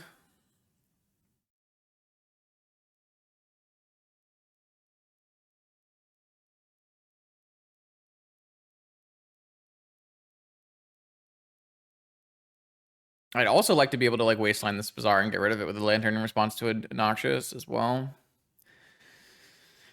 It's kind of far off though.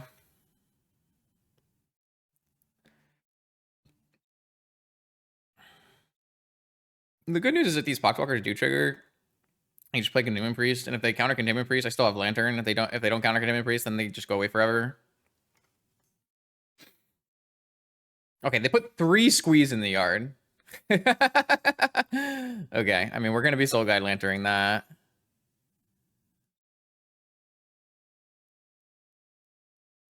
Strip Mine.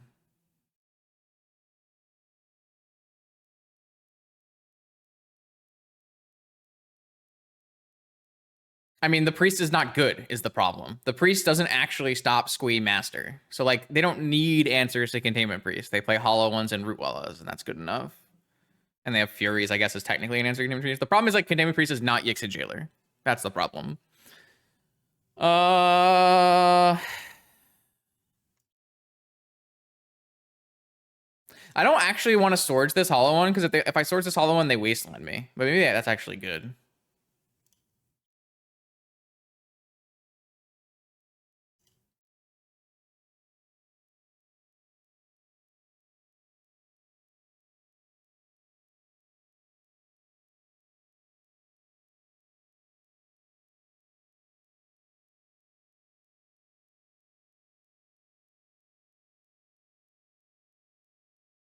Another Containment Priest.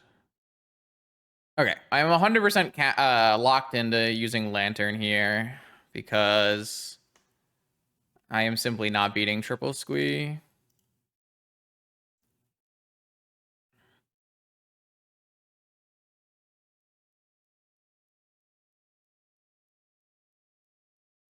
And there's no way they can trigger this in response, so should be fine. Oh, they're going to Noxious Revival a Poxwalkers. I think that is fine because we have a Containment Priest. Yes. Jailer is absolutely better versus Bazaar. Oh, they're going to put both Poxwalkers back on top? That's so good for us, as long as the Containment Priest resolves. But Jailer is worse against Oath, and that's why Containment Priest is played. Containment Priest just turns off the entire Oath deck. You just automatically win. Wait, they're going to wait so that we can't play a Containment Priest? All right, that's actually good for us, isn't it? Because we can play 2 Containment Priests.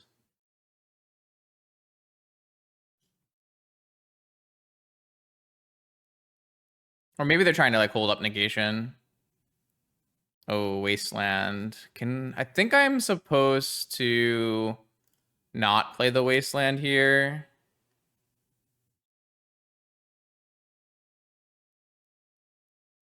Well, I'm actually like super okay with this Noxious. Like these Noxiouses don't seem good for my opponent, is what I'm trying to say.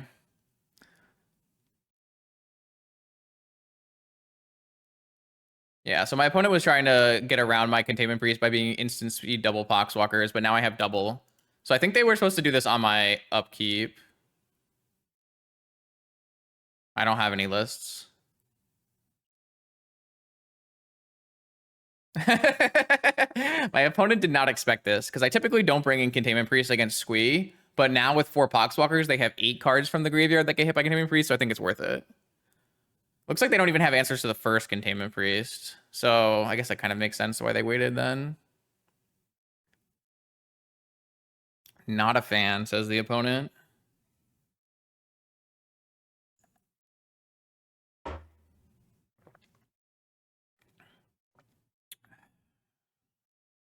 Sweet. All right. So we've gotten 3 Squeeze out of our opponent and 2 Poxwalkers, and they double, like, Noxious Revival these Poxwalkers, so I would say we've come out incredibly far ahead at the moment, and we have a Wasteland coming, so... Am I supposed to play the second Containment Priest, even though it walks into Fury? I feel like I shouldn't, but then I can't ever, like, buy Lurrus and hold up Containment Priest anyways, so... But I can't attack with these Containment Priests because they could activate and have more Root Wallas, but I guess I have a misstep, so maybe I can.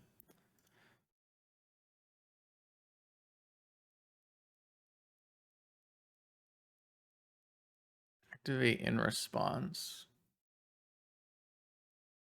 I also, like, don't really... Duh, so Vengevine, Vigor, Powder... Yeah, I mean, I'm sure they have Furious somewhere in their 75. Don't know if they would have brought him in or not. But I would probably have, like, 2 in. Spell Pierce, interesting. All right, so I'm going to hit this Bazaar.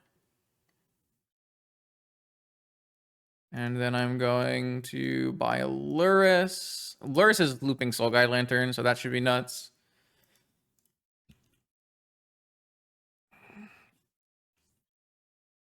I really like how this game played out for us.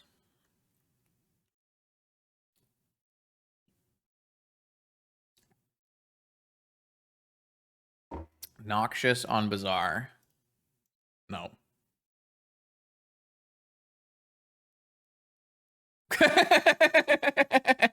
No. That went really well. Okay. Will it go well again on the draw, though? Probably not. Probably not. Well, the fact that I don't have a green land means if my opponent chalices me, I guess I can technically get it off Saga, so I technically can still do that. Never mind. Okay. Runner back. All right, game 3. Game 3. I have a cat. What do I have? I have a Wasteland. Man, this PO looks really bad. This PO looks so bad. So did the 2 white cards with the 1 Underground Sea. I mean, I just have to keep a Wasteland hand. They kept 7, by the way. They kept 6, 7, 7.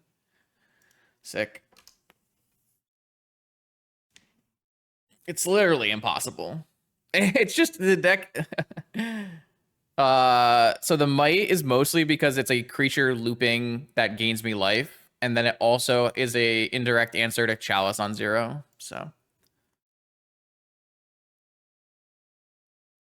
well, my Wasteland doesn't look very good if my opponent has 9 free power, a Squee, and Bazaar on turn 1. So that's not very good for me. I drew a land that produces 0 mana. Yeah, I'm just dead. Like, my opponent kept 7. You just can't beat Squee if they keep 7, right?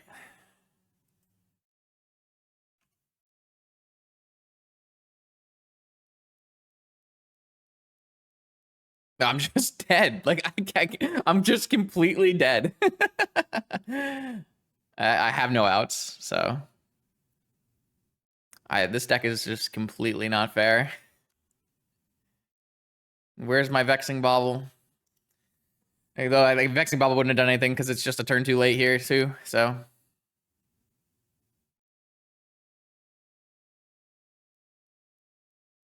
like, am I supposed to mulligan this hand? Like what hand, I mean, I have to have like a hand that does incredible things to beat this draw ever. So probably not. Okay, here we go. We lost that last run, so now at 2-1. Have a cat. Jose has been doing a lot of Jewel in recent memory. Damn, this sucks.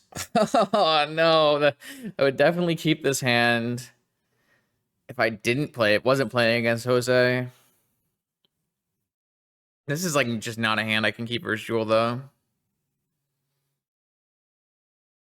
Still doesn't even win till turn 3.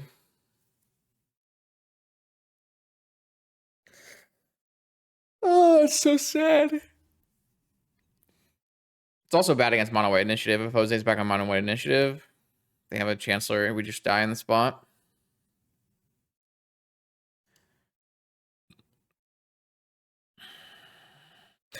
This is not much better. I swear this one PO has just been in our hand every single time. Am I allowed to keep this? Not really. This hand's worse. All right.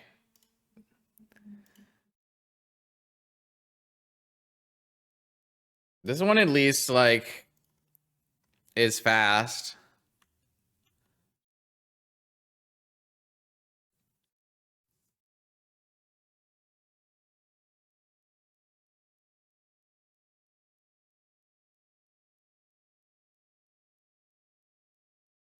We're just dead though. Like we're just dead on turn 1 though.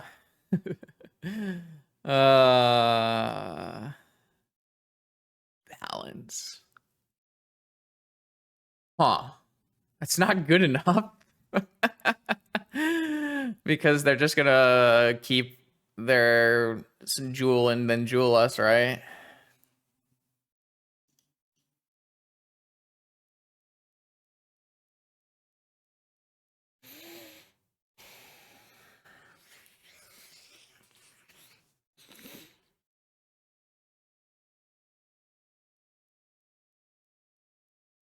I guess I could vamp for a Lotus and balance away their hand.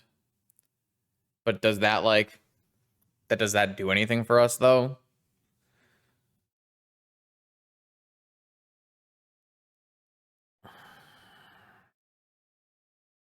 I guess you could technically cast balance here to kill their Urza Saga, but doesn't really do anything. I could go Demonic for Lotus, Academy Vault, balance, and then it takes their whole hand away, and then we have to beat a Saga. And we have no way to play Lurrus, but we have a Time Vault. But then they could just draw like Metamorph my Time Vault, and get a key off of Saga.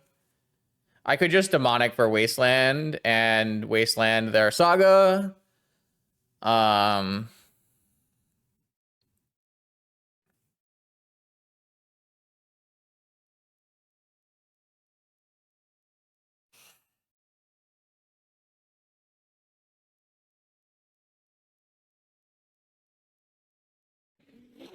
Feel like I needed a draw that wasn't balanced.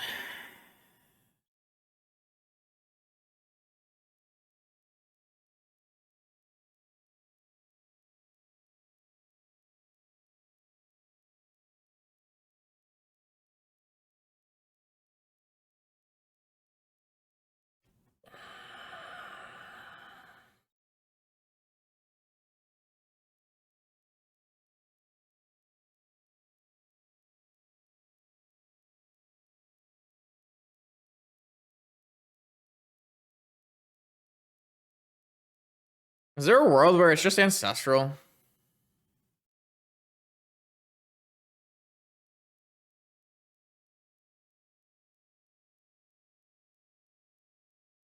If it was Ancestral, I probably shouldn't have tapped Tolarian Academy then. I guess I would still need... I mean, I could have... If it was Ancestral... No, I could still tap Tolarian Academy.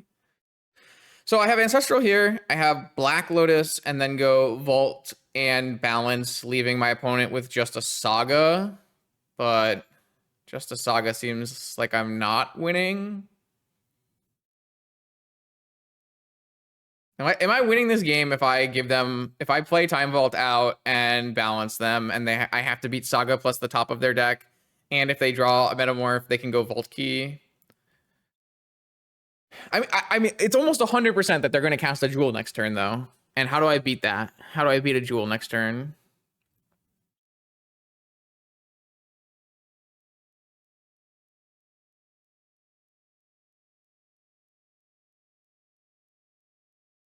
I just can't. I can't beat a Jewel next turn, right? Unless I go Ancestral into Blue Card Forest. They don't have to top deck better than me. They have a Saga in play. They are immediately beating me. I kind of think it's our best line, though.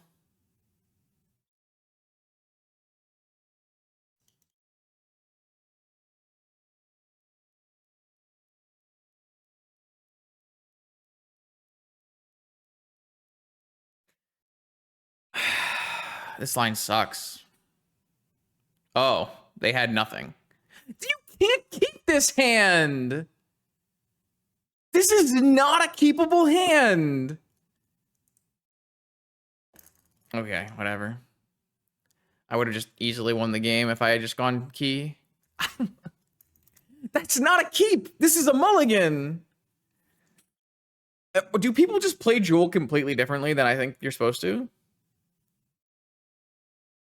They're just making a construct and so they can F6. So.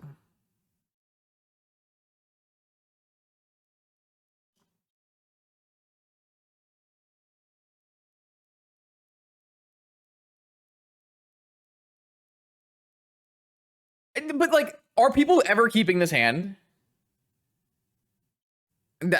I would never ever under any circumstance keep that hand. That's crazy.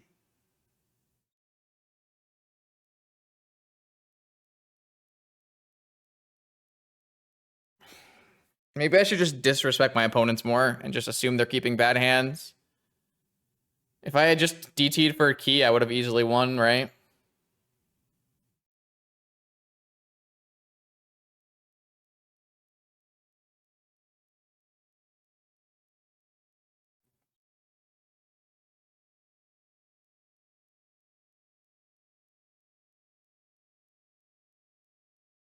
I don't know. What is correct? Playing around like what your opponent's range should be, or playing outside of what you think your opponent's range should be?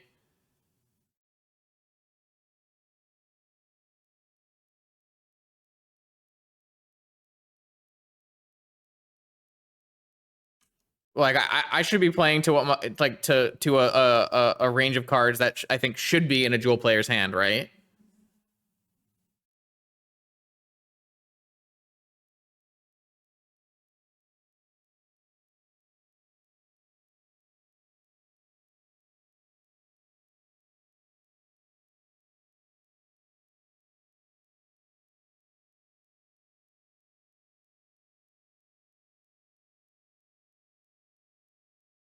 So tilting.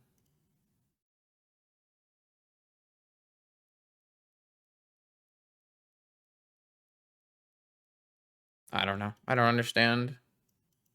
Like maybe they keep that hand because they think that it's going to grind out against Lurrus Saga, but that's just like not how you play the matchup, right? Isn't that like nonsense? Like they kept it like keeping a Saga based hand against Lurrus Saga is asking just to lose. I don't get it.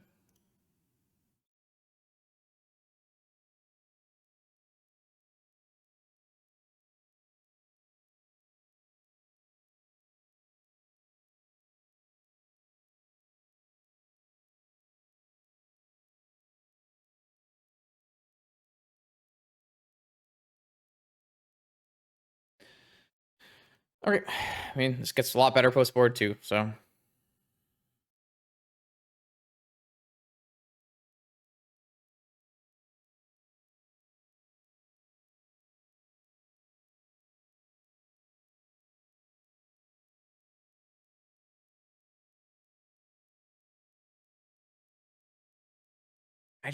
I would never, ever keep that hand.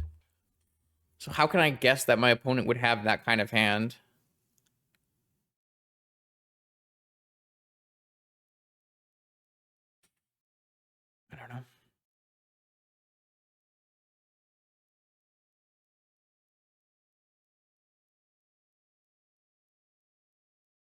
They kept like 5 mana sources. They kept 4 mana sources, Time Vault, Saga. Like, it's just not a keepable jewel hand.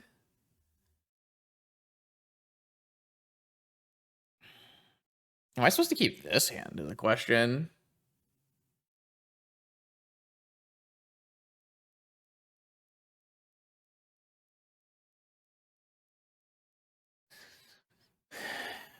I am immediately drawing 3, but is that even good? Like, I'm gonna untap and vamp for Null Rod, which is good, but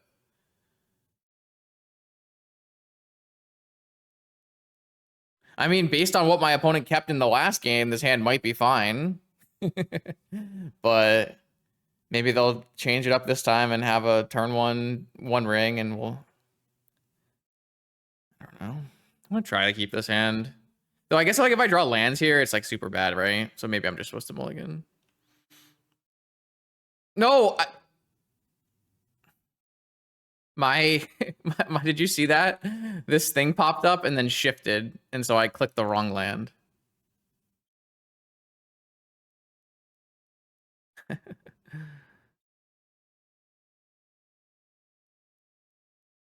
Did you see that? It popped up. I was hovering the underground sea, and then it just went away. That's crazy. All right, my opponent kept a force hand this time. Sure, they also have turn one something good, right? No? Okay.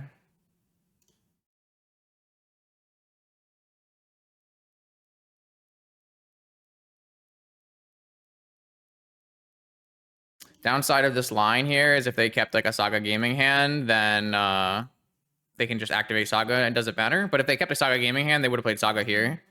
So they would have played Saga before Ancient Doom. Okay, what do I know? Now we need a Wasteland.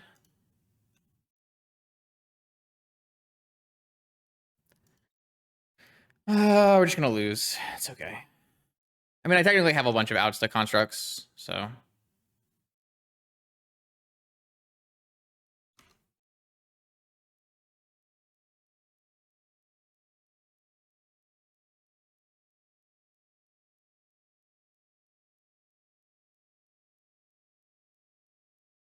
I like my opponent. They just, no Time Vault in play this time. They just want to F6. I respect that. Lotus Petal. Seems bad. Seems bad. Do I have Brainstorm in this deck? No. Should I have Brainstorm in this deck? Should I have Brainstorm in this deck?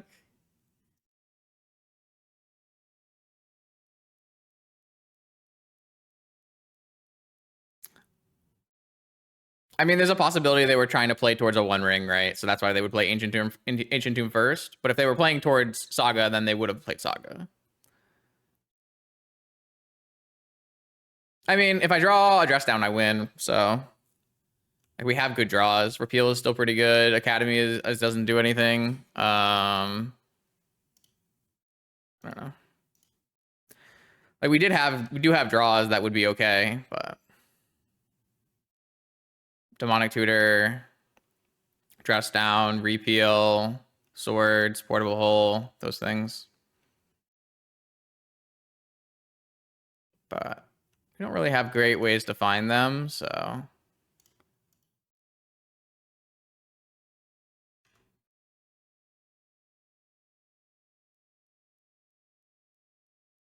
Hey, look at that.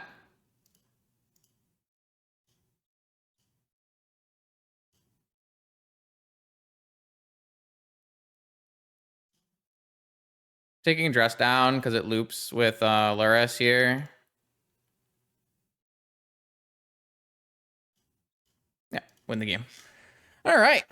Can't draw dead for the whole tournament, right? But I mean, that's just a classic example of Jewel being Jewel. They just on the spot. Once they get null rotted, they have one plan and it's Saga tokens, and Saga tokens are just not a very reliable plan. Maybe I do want this portable hole in the main.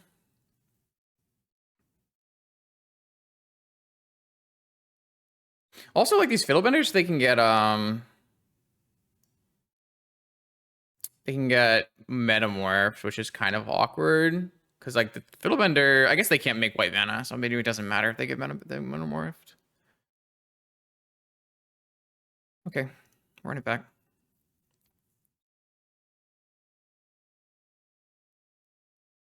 All right, so our opponent's range is very odd on what they're keeping. It looks like they're keeping things that are just Saga gaming hands. We have to keep that in mind.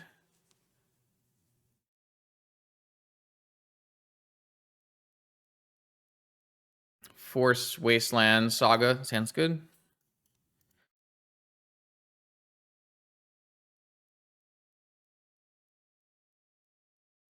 Yeah, it's possible it's just I need to adjust what I think is a normal keepable range on Jewel. Seems like a thing we can change.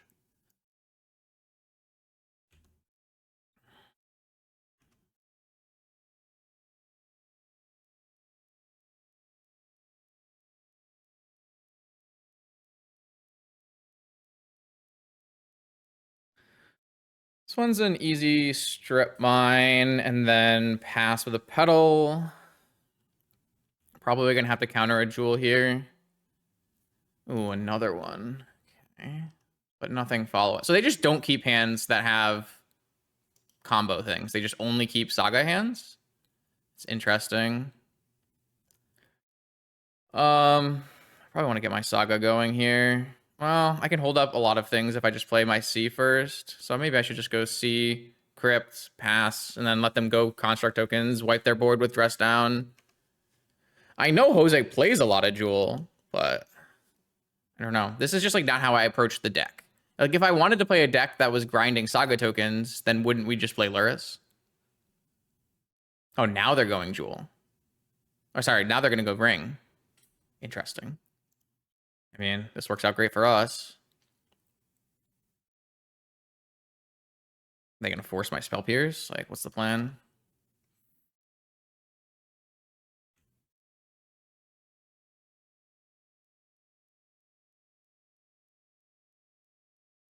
Black Lotus. All right. I mean, this is Lurrus stuff.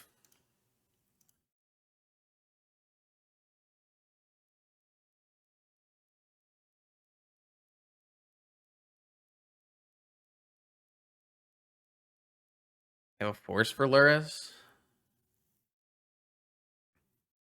Would I force back? So they had a force. They didn't want to force my Spell Pierce. I guess I can just... So if I force back, I have to pitch Dress Down, right?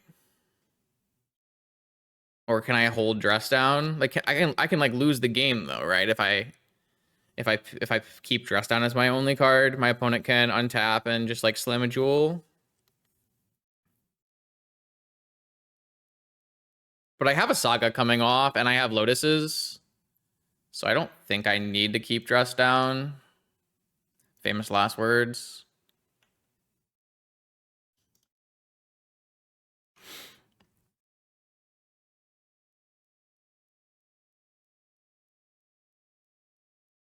Like I have my own Saga, so are we really worried about Saga tokens? But the loop on the Dress Down loop is pretty good, so see what they get here. Maybe they'll needle my Saga. Like I assume they put the needle in their deck if they're like keeping hands that are based on okay, they got a blue source so they can actually play probably like a PO or something.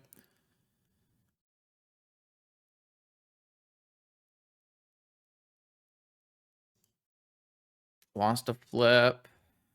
Hit a needle. What do I needle? I just needle the One Ring.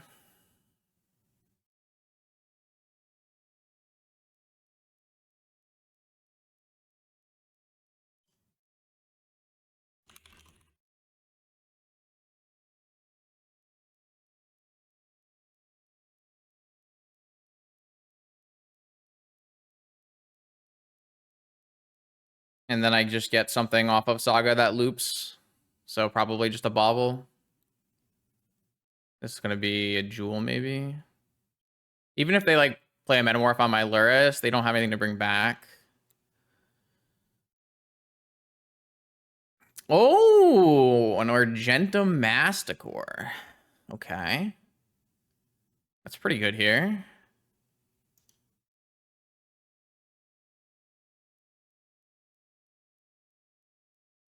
And they got up Sapphire.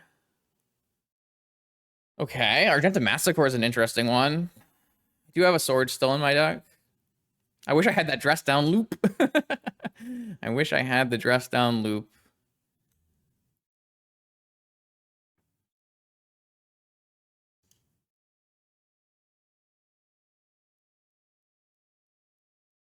Manifold Key is not bad either.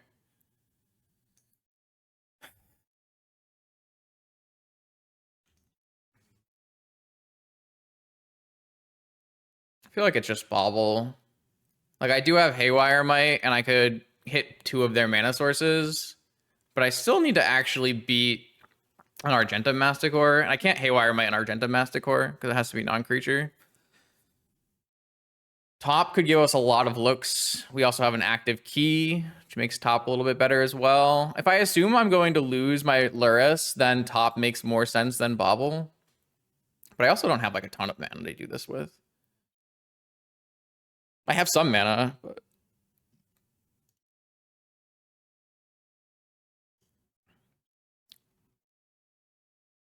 I think the first thing we do is just attack for 8.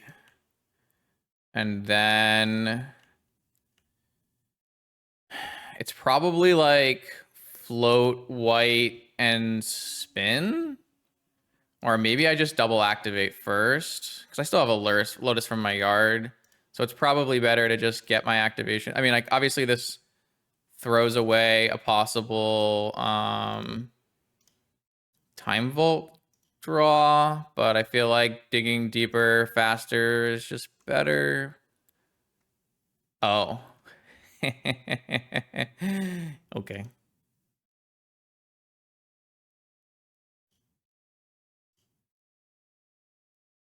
Let's just take a peek at what we've got working here. We have a new Saga, and we drew swords. Okay. So I'm not even going to use my Hercules then. I am just going to go and grab the swords. Yeah, I don't know. Like, so how can you possibly play a Saga game plan against a deck that is just can cast blue spells, right? Like, our deck is just so much better at doing a Saga game plan. So at that point, what's the point of playing Jewel, right?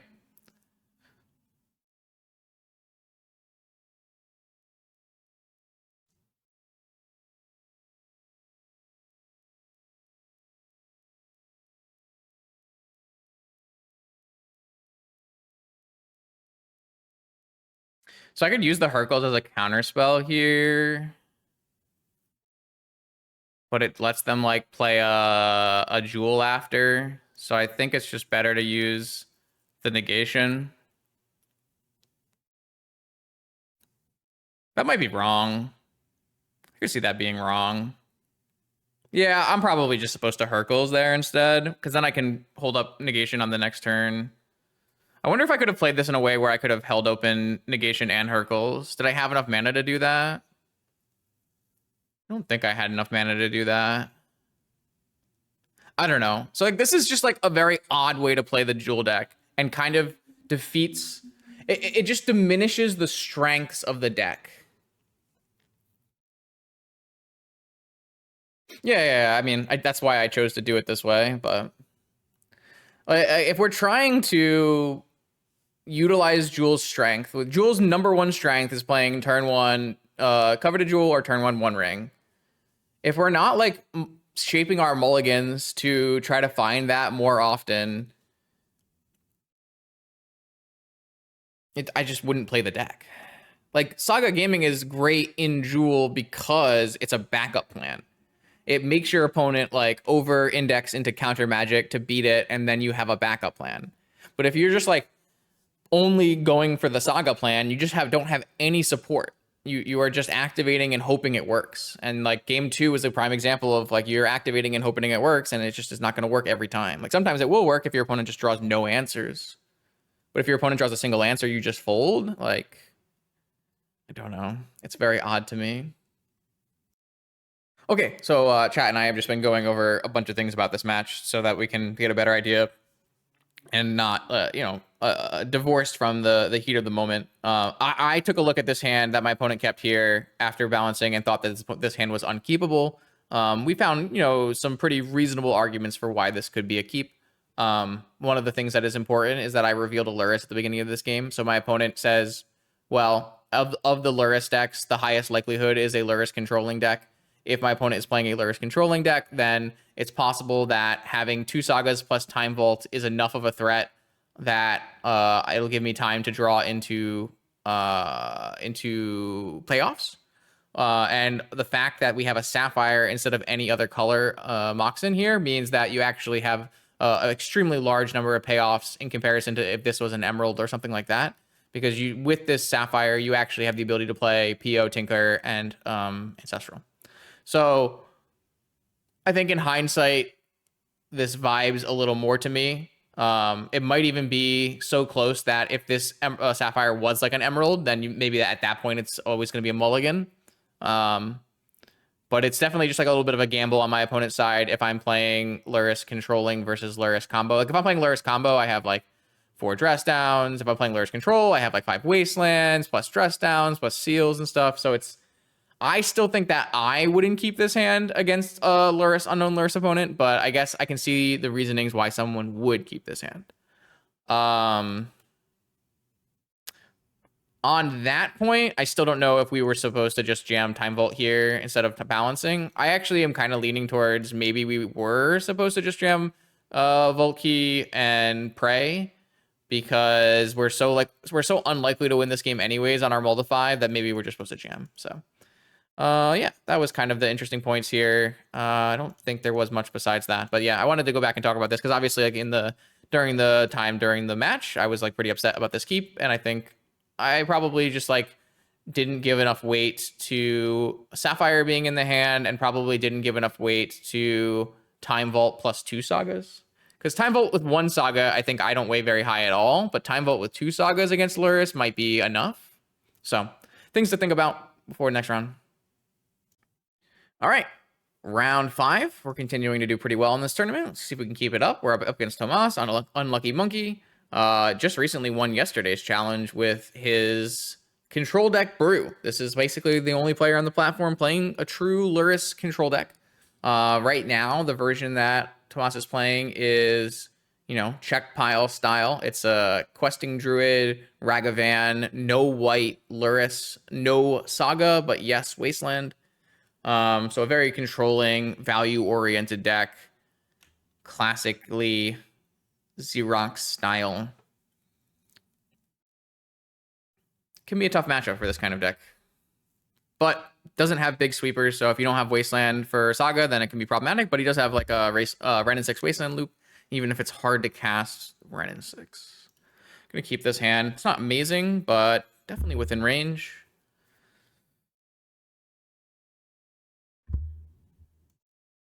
I was a little happy for a while. Monkey had moved off of monkeys, Ragavans, but maybe the mana wasn't really getting held together well enough. So there are 2 monkeys back in the deck. It's ancestral my upkeep, I assume. This just looks like a force from my end.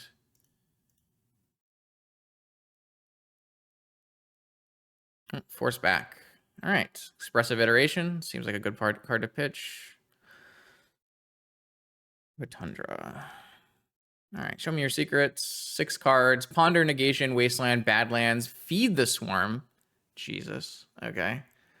So my Saga is well met here with a Feed the Swarm and a Wasteland. I can't look at my own card anyways. I guess I'll look at their top card and see exactly what we're working with. There's a Fatal Push as well. Interesting. So, like, what am I supposed to do? I feel like we can't play a Saga out, or they just go land Feed the Swarm, and it looks really bad for us.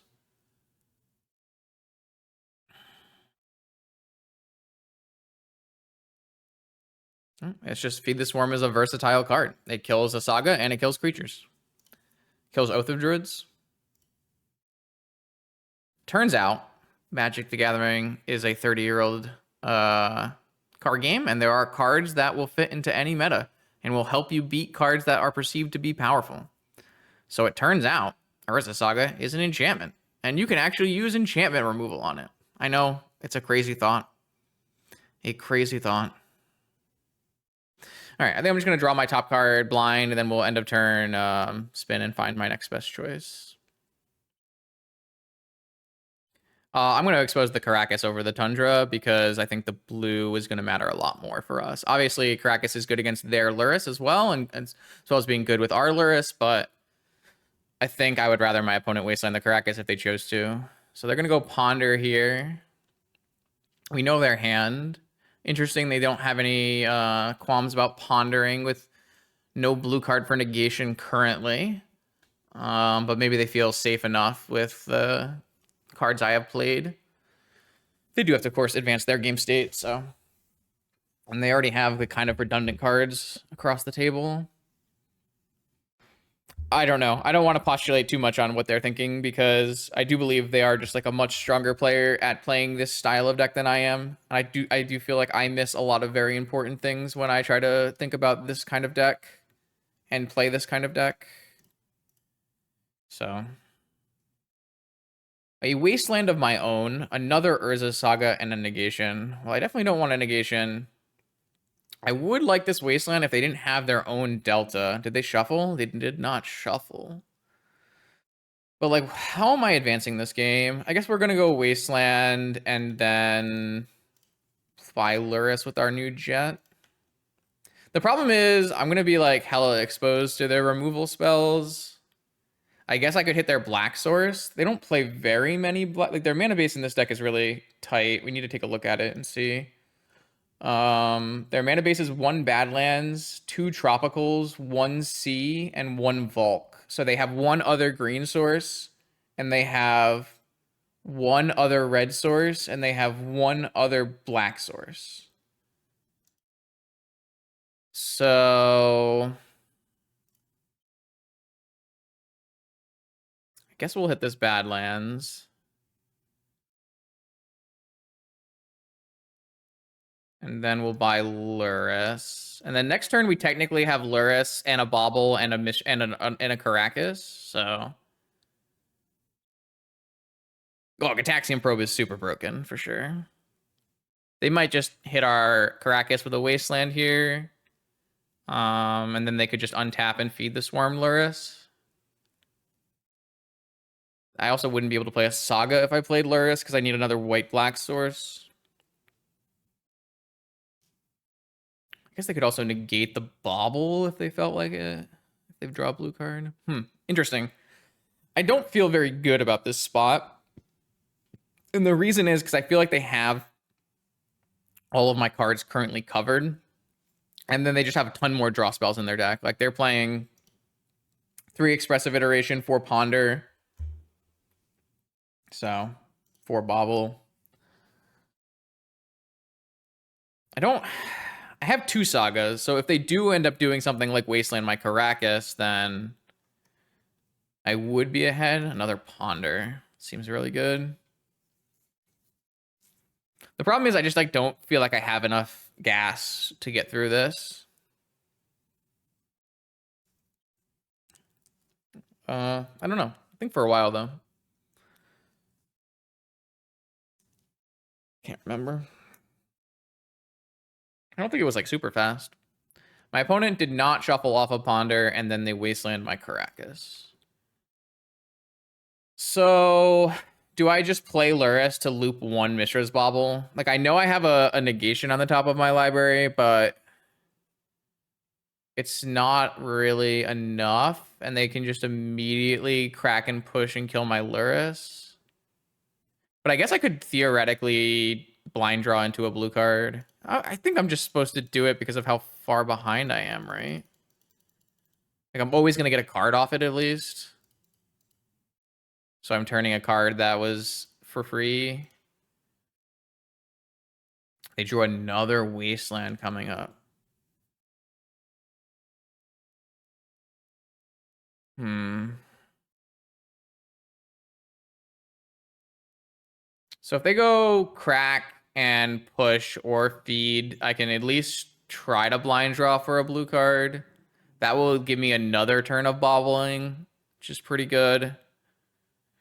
Drawing the Wasteland means they do still have 2 Saga answers after Wastelanding. But getting a black card here means they don't have the ability to play red mana. So they won't have the ability to Expressive Iteration, and they won't have the ability to Renin 6. And also, if we, yeah. Oh, Time Walk.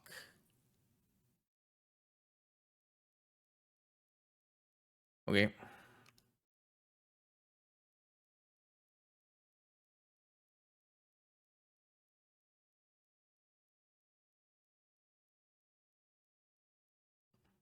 Wasteland. Are they playing around Days?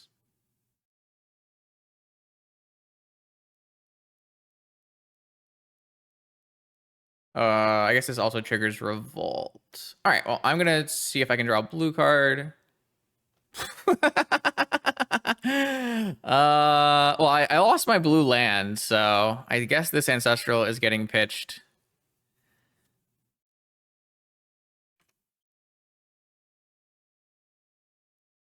I wonder if that means my Mishra's Bauble is gonna get negated. I guess not. Ataxium Probe.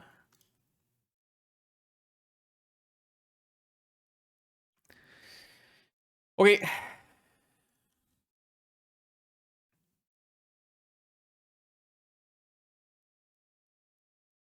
Underground Sea.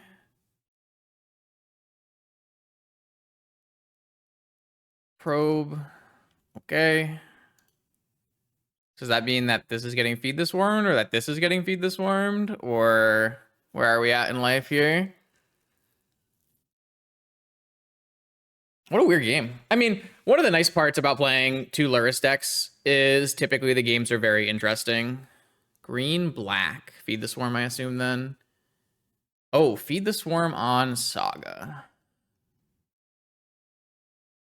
Wasteland, Merchant Scroll, Emerald. I just like Wasteland the most.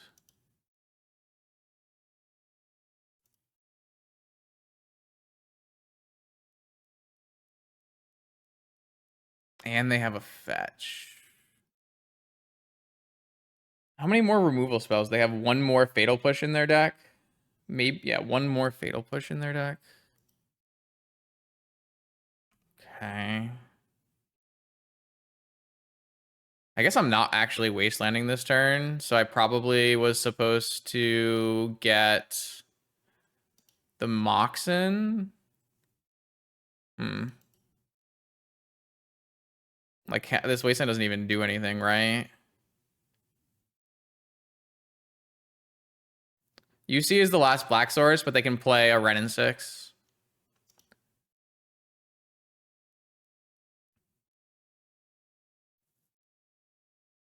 Yeah, I think my plan was pretty bad. I really dislike what I chose to do here.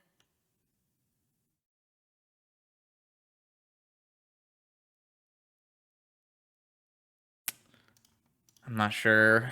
I should have thought about it a little bit longer. Brainstorm looks really good. No, I think I'm just gonna restrict them on mana here.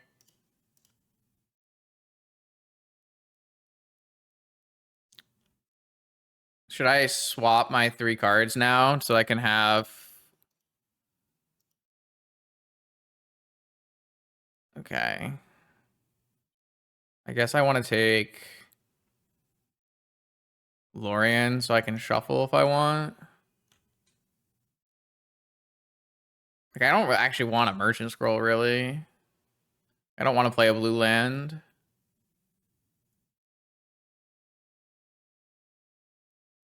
But, like, I'm not going to blind draw for this either, right? So...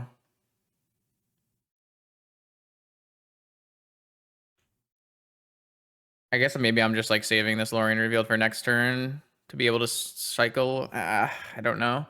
None of these plays feel like they're actually progressing my game plan, whereas I'm just falling behind. Like, I do need to probably negate... I wonder if they end up with their last removal spell. That'd be pretty bad. Bauble, red source. If I have another wasteland, I can take them off this red source as well.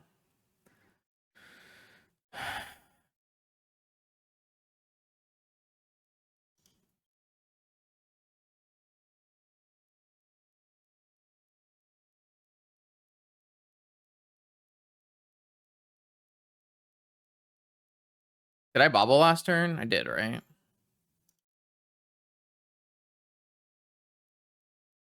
Swords. I mean, I guess I'm going to take force blue card. All right, that does feel really strong.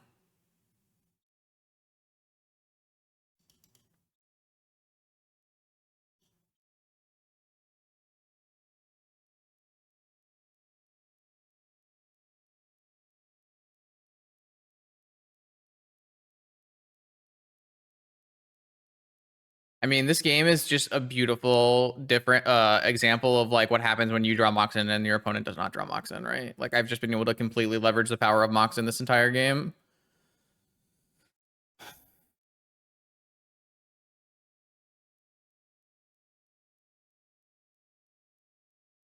They don't even have a black source left. They did resolve an Ancestral in this game for what it's worth. They're 2 hits from dead here, though. And they only have 1 removal spell left in their deck, and they need to draw Black Lotus to play their own Lurrus. And I have a Swords. And I have a Construct. Looks pretty good. Portable Hole, Tundra, Swords.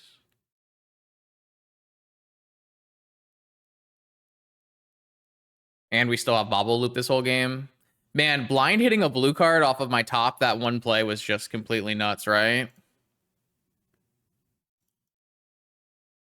You should have seen Vintage Decks pre-initiative. Basically played no removal spells at all in their entire deck.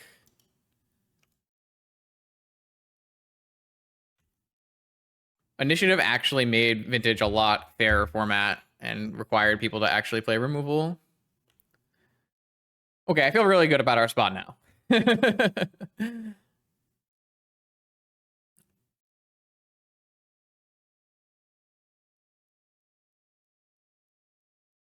We have 2 creatures they have to beat here, which seems very hard for them to do.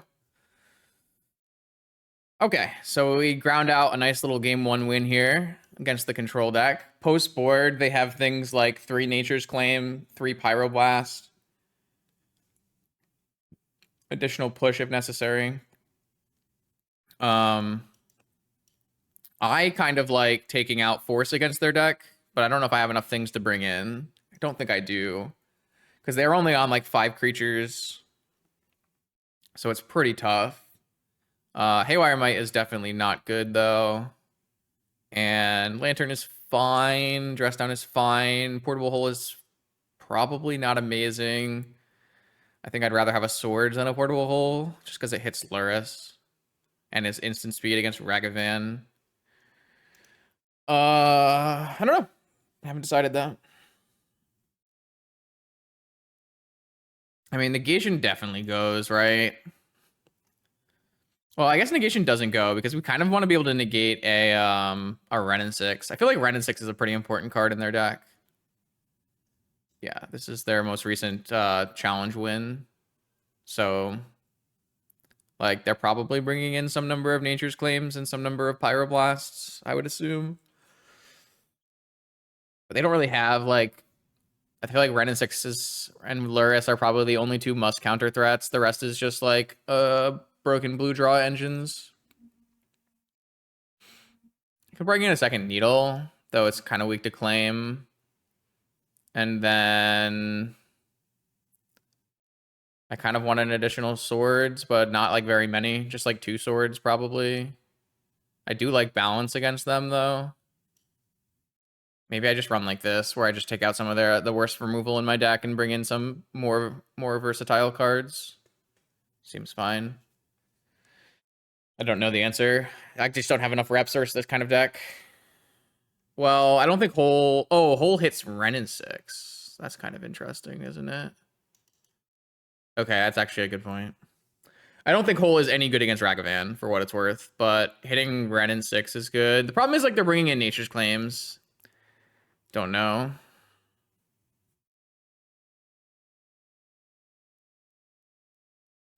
Don't know. It's kind of tough. Like, it's a really weird matchup. Like, I don't actually think I like Spell Pierce that much, but if I, like, hit an Expressive Iteration on Spell Pierce, it's pretty good. It's really weird.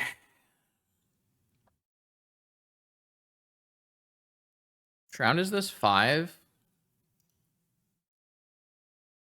Kind of just need to win both.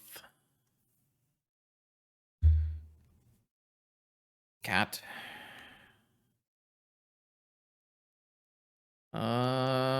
Yeah, it's probably a keep.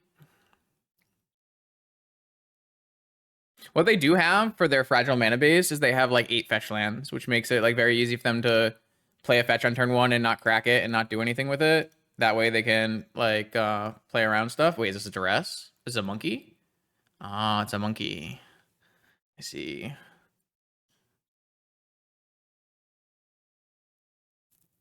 They don't have Deathray Shaman. They have Questing Druid and Ragavan. Oh, this is a pretty good spot for Ragavan because I don't currently have a creature. Or a removal spell. But I can have one if I want.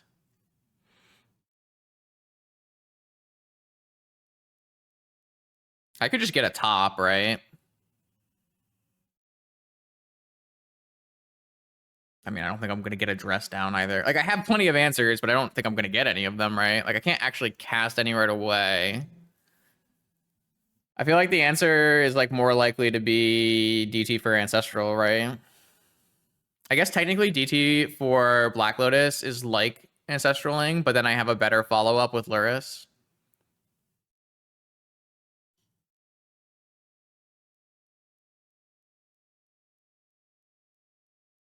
I mean, I'm kind of, unfortunately, I kept a hand on the back of some Wastelands, and my opponent is not going to be Wastelandable with this Ragavan in play. So that's a little annoying.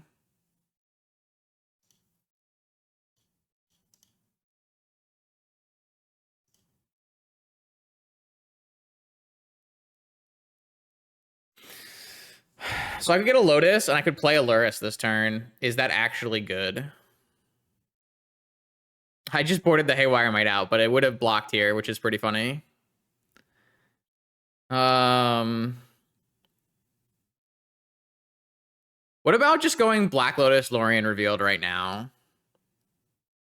And then next turn, if we hit a land, we can still go buy Lurrus and play Lurrus.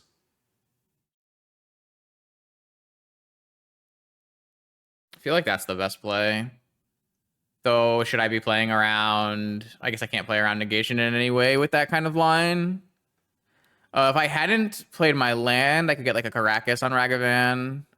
I mean, I could buy a bunch of answers to Ragavan. I just don't think that's a winning line, right?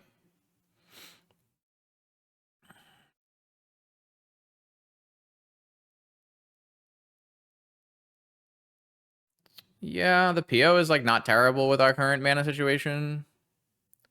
But isn't it better to just go Black Lotus Lorien Revealed right now?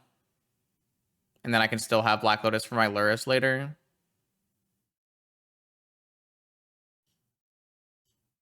I feel like it is.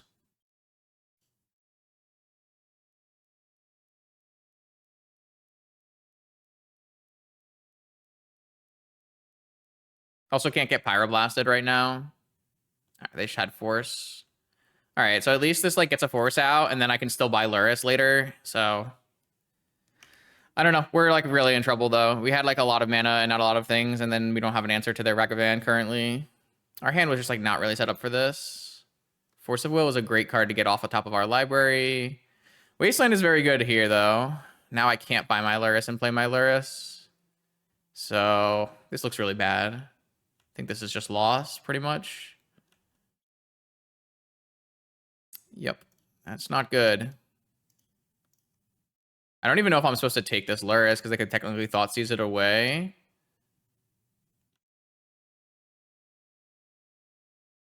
Do we have a lot of good draws? I'm not actually convinced we have a lot of good draws because we currently don't have any mana, right?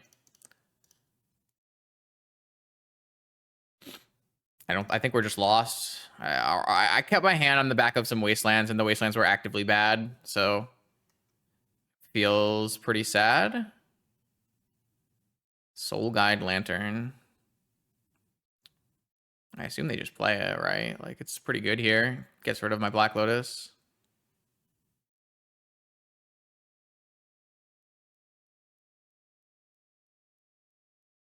Yeah, I don't think we can win this game. Might concede soon, just to save time. Game's gonna last for another, like, 10 minutes at least. Okay, I guess that is technically a way we could salvage this game if my opponent does not have another wasteland.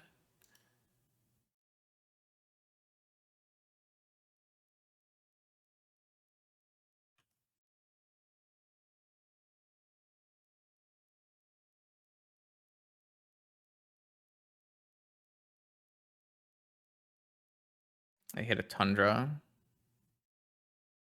I mean, they should guess Ancestral Expressive Iteration, whatever. Like, yeah, also Wrenn and 6 is a wasteland. No wasteland. They can just have a Nature's Claim, though. Green Source Nature's Claim is what works as well. Time Walk works as well. Yeah. I don't know. This is basically just the perfect Ragavan game where I didn't really have any cards that were doing anything, and my opponent was on the play, and then they wastelanded me off mana. Like, it's just pretty much perfect showing for the monkey. Dress down.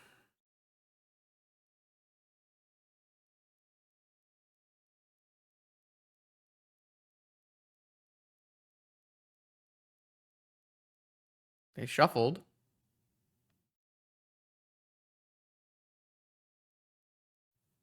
Seems they've missed a lot here, but I'm not even 100% sure Double Construct is enough anyways. They cast a Questing Druid. It revealed an Expressive Iteration and a Tropical Island. I kind of feel like they're just whiffing on a Wasteland. I cast Expressive Iteration, I assume, yeah. And then that gets them the Wasteland.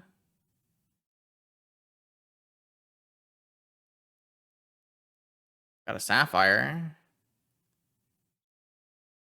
And a Trop. I guess no Wasteland. They're gonna go end step dress down. They just went through like a million cards.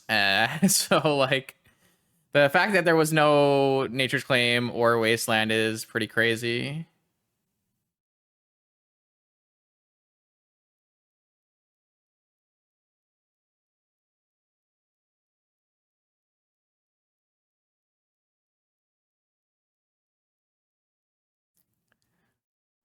They're gonna cast the dress down. And all right, I'm gonna get a construct token. That's pretty good. I am also at 9, by the way, because I've lost like every flip. I don't have a blue source for my PO yet. Not that I feel like my PO will resolve. Like their hand almost certainly has I guess they have one Feed the Swarm and some number of Nature's Claims. But I guess they have a Ragavan. Yeah. Green I think is better. I mean, what if I just die to my Mana Crypt anyways at this point?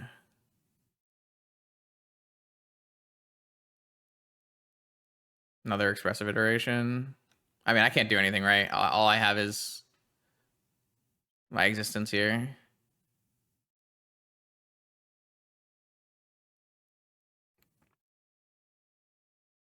I mean, their hand must be all counter magic, right? Or like more draw spells.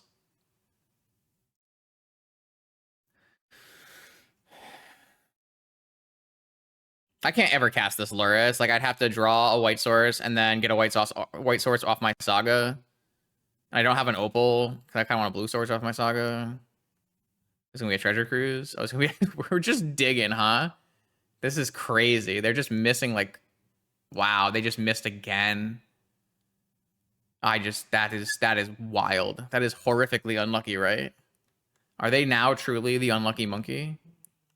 They might still win this game for what it's worth. Like, we're just making construct tokens. And we still have a mana crypt in play, but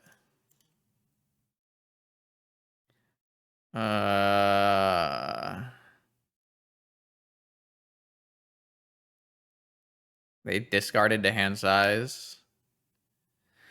Okay. This is the kind of stuff that happens when I play that deck. I like cast a bunch of spells and can't do anything and die.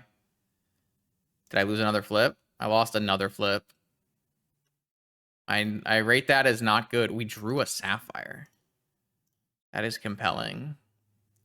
I mean, I think they probably have Pyroblast off of Badlands on this Delta, though. So that's kind of tough. I don't have a Black Lotus, or I'd play this Lurrus. I guess I could needle this Delta. Is that a worthwhile play? Is that the highest likelihood of me resolving PO and picking up Mana Crypt? Oh, is the Badlands in the yard? Oh, the Badland is in the yard, so they don't even have another red source. No. So this is not actually a good needle. So my best card is what? Do I still want a white source?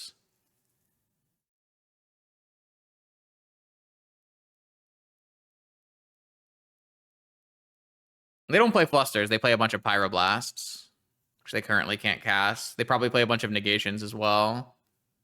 So what I could do is I could Needle Delta and Wasteland the island, the Volcanic, and go to their turn and play PO. I feel like that's my line.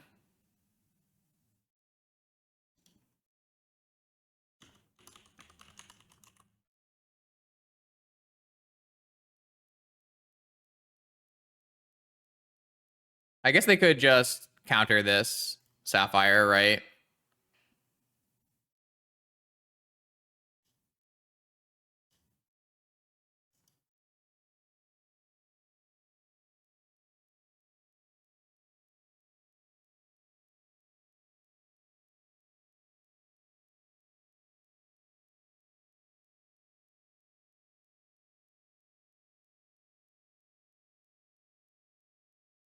Oh, they're just gonna jump with the monkey. Maybe they're playing towards my Mana Crypt. I mean, all they have to have is Force of Will in their hand, right? Like, but I am playing around Pyroblast, so.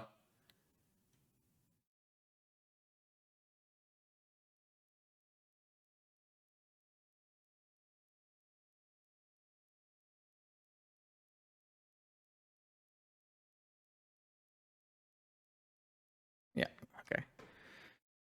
All right, any Crypt Flip winners? I've only lost like 5, so.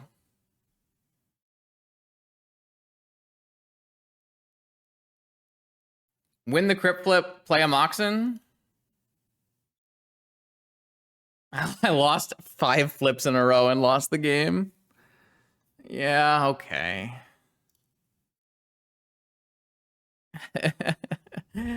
I mean,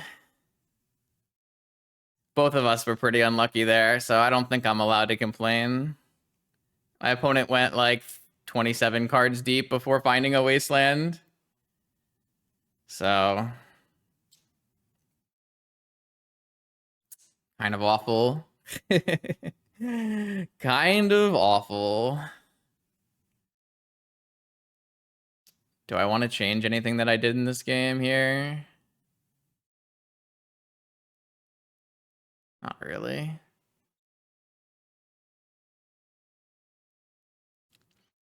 I was unbelievably lucky to be in a spot where I could win the game. So, I mean, the opponent took a lot of game actions. I'm sure that's fun.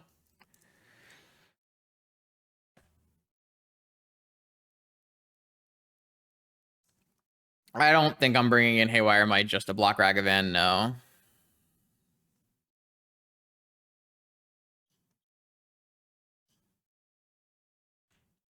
I mean, they're not playing Flusterstorm. They're only playing Pyroblast, so I don't actually think Vampiric Tutor is bad here.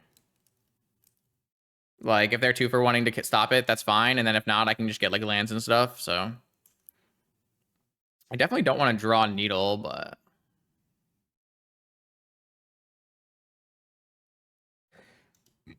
I think I might just name Polluted Delta. How many Deltas in my deck? 1? None? None?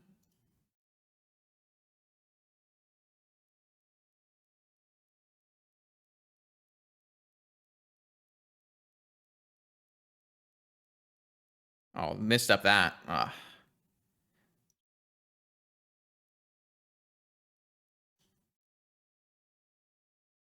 I might just name Ren in 6, to be honest.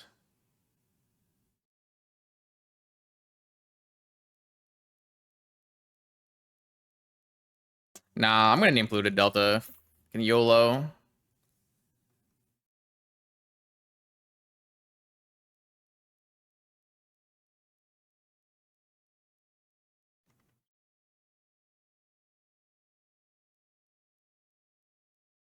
Am I supposed to cycle this Lorien Revealed? I feel like I'm not.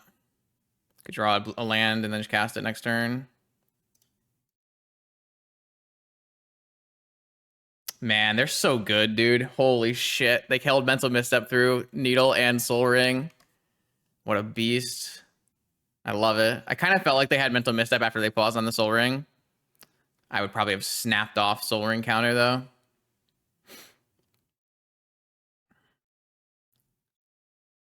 Fucking beast mode.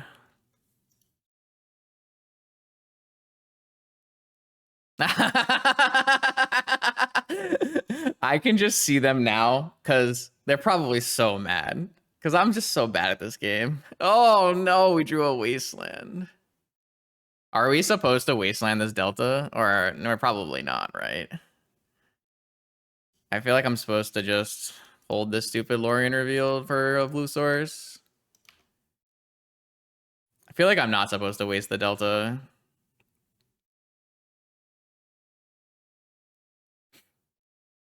Trop. Ponder. Okay.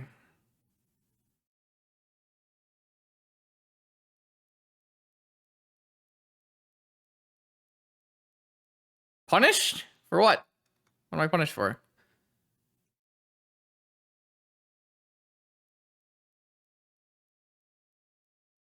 I mean, I can't name Wasteland, so the only thing I can really name is Ren and 6, Delta, or Tarn.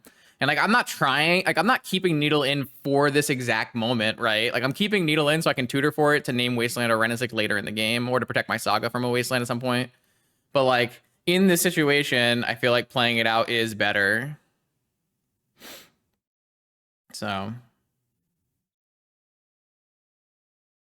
Am I supposed to cycle my Lorien Revealed so that I could have had...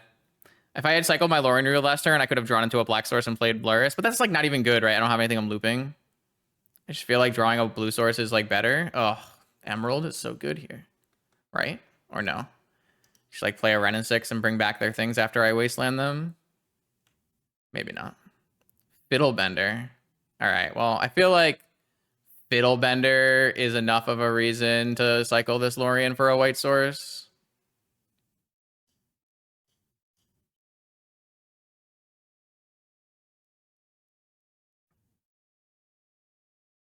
Because it's doing 2 things at least. Okay, we're gaming.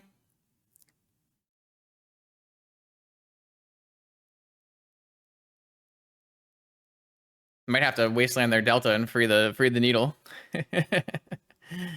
uh...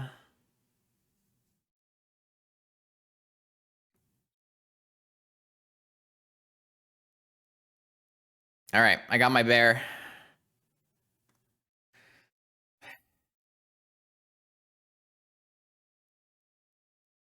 Wasteland of their own. It's pretty good here. Hit Tundra. Stops me from using Fiddlebender and Lurrus.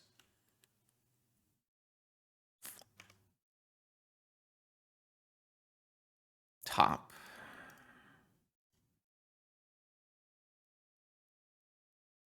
No misstep, but they could have negation here. It's pretty reasonable negation target. It's not a super good force target. It's a pretty good negation target, though.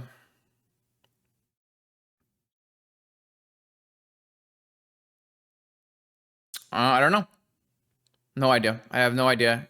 I know he sideboards in ways that I don't expect because I talked to him about sideboarding with these like style decks in the past, and it's been interesting conversations. Saga Gaming, Ruby Emerald. Okay, well, we're definitely drawing and playing a Saga and replaying Sensei's top next turn. We are still ahead. I do feel like the reason we're ahead is because my opponent got Needle on Delta, which is pretty funny, but...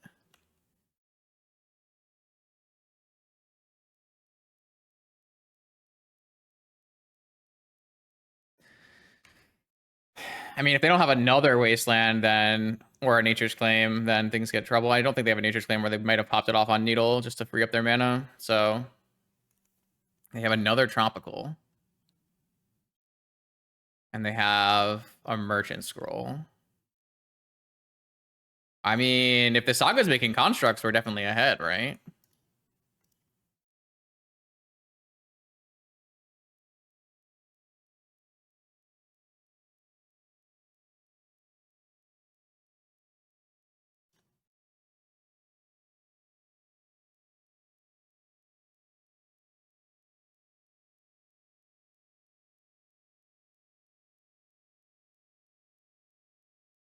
And we know we have like 2 Moxen on top, so I feel like we just play another Wasteland and use that to play Sensei's top.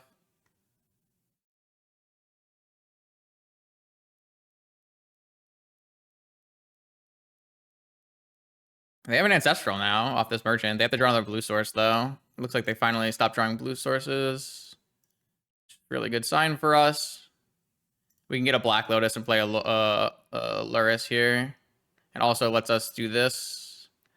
Of these cards, I guess Emerald would be the best. I mean, I guess Mana Crypt is the best.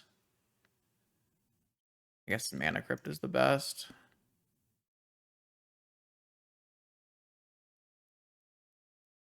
I guess we can also technically go for Vault Key here. Can I do everything if I get a key? No, because I don't have a white source, right? I could theoretically hit a white source. Opponent's deck does not play Lurrus Saga. I could hit a white source, and then I could... I'm gonna have enough mana. Let's just make a construct. Isn't it just better to get a Lotus instead of like trying to go Vault Key here? I don't need to go Vault Key here.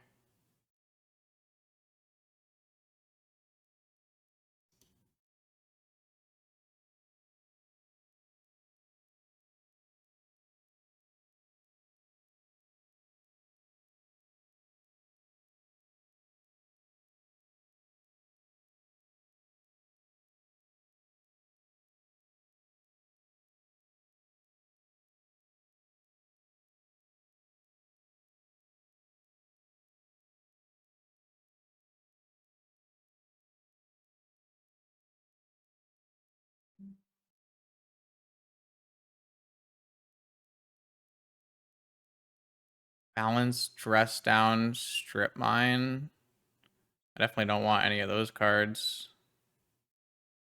Tutor to Bauble here, and then done what? Just attacked and win? Like...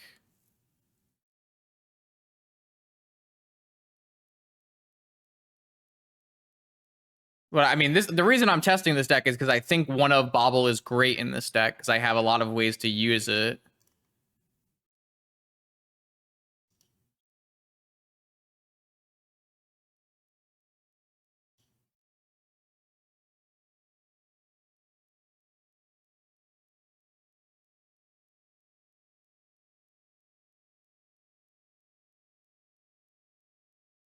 Have I played a land this turn? Don't think I have.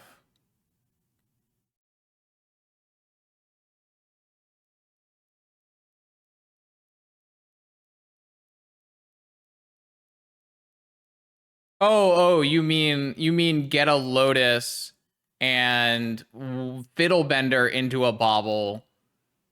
Okay. I was like trying to figure out how you were doing all of those things. Yeah, yeah. I mean, that's why I think that this deck is probably the best user of a 1x Bauble.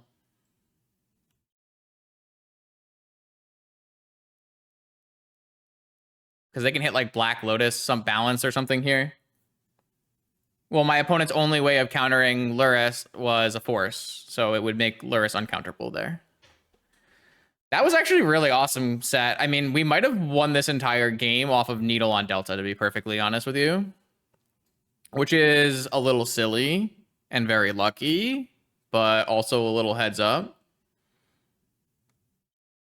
So that's pretty cool. All right, welcome to round 6, win and in for top 8. I've had some really good records with this deck so far. It definitely is my preferred choice. It's a kind of deck that vibes with me a lot.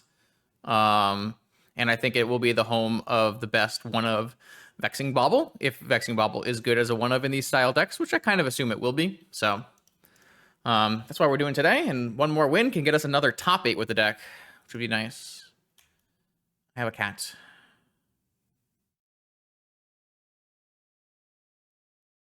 I mean, Saga Gaming, Needle Wasteland, Hold Up Force, probably.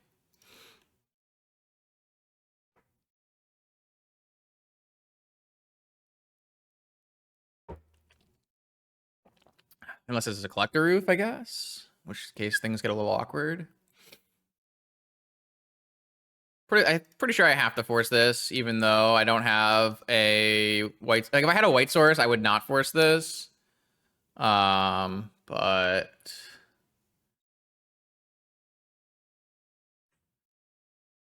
feel like with no white source... I mean, I'm just gonna get Vigored, aren't I? But what can I do about that? How many Vigors in the main? 3 Vigors in the main? 4 oofs? This is bad. This is a bad moment. I can actually go Haywire Might and kill this Sapphire if I want.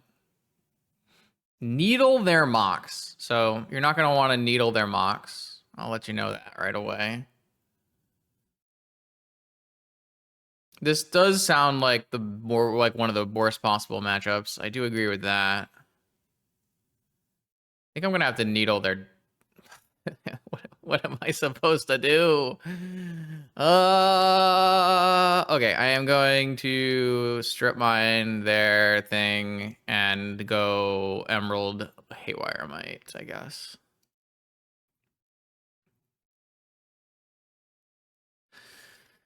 I think I'm gonna lose. I don't think I'm allowed to force that Collector Roof. I think I'm just supposed to hope that I hit lands. Ah, yeah. Okay, fair enough. Fair enough. I force hit a pearl. That's funny. I don't know, man. All right. Chat, pull together. Magic talk. Magic talk. Wasteland. Wasteland.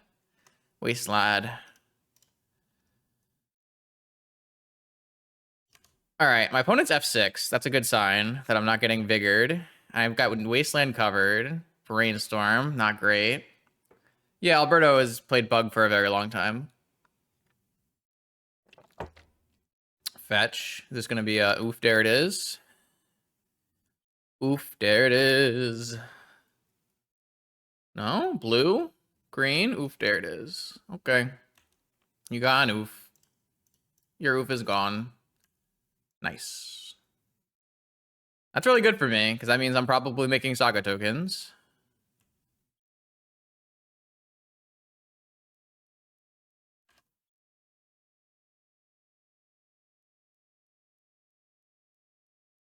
Wasteland? 2 cards in hand. They tried to wasteland me. Uh-oh. Oko? No! Another Collector Roof?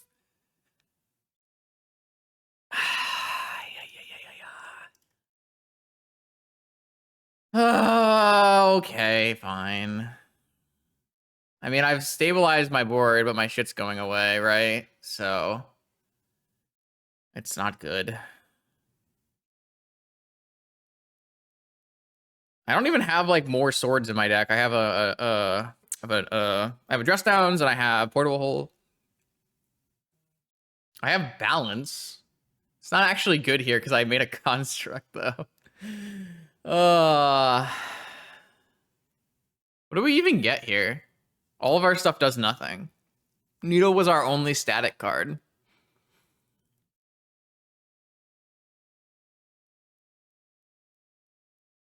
I guess what's the best card to get if for some reason the Collector Roof were to go away? Is it Black Lotus?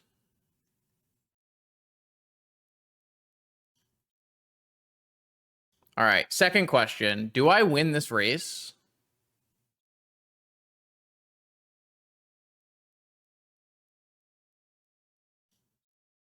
Uh, 6. And then I get hit for 6? Nope. Okay. We wait until they out top deck us.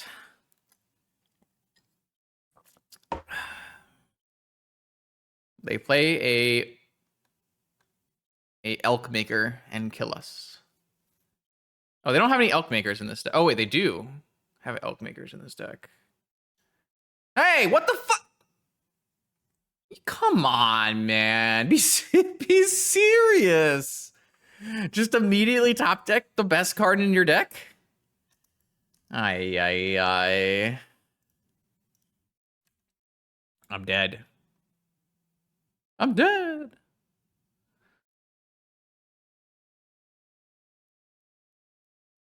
Oh, also they drew Strip Mine, so if I do draw a mana source, doesn't even do anything.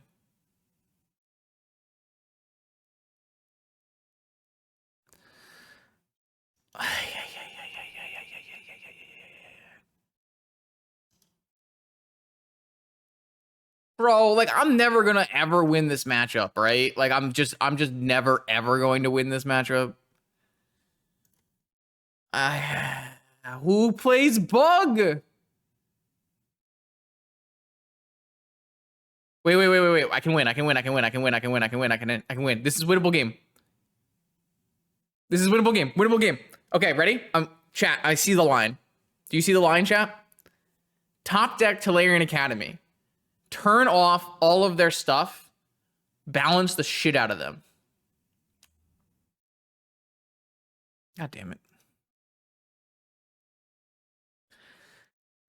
Oh, I feel like we were winning that game at a point, and then we were no longer winning that game at a point. It was not very close, actually. I don't know how we're ever supposed to win this matchup.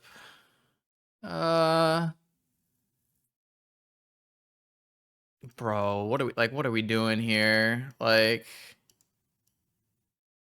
be serious.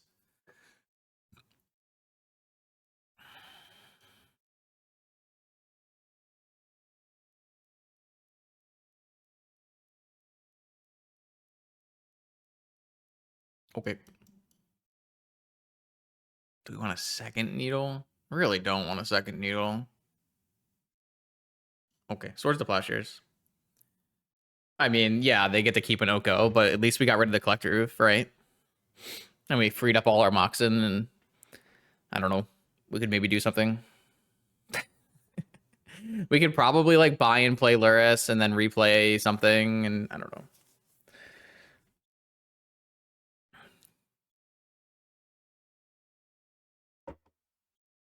I thought I kind of maneuvered in that game really well, but then they like had a third oof and then top decked an Oko, so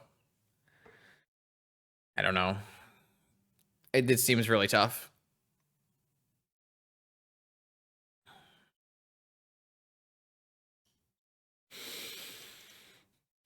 Cat. Classic gamer hand right here. Jesus. Yeah. Mox Emerald Wasteland. Yep. Well, I'm not keeping that.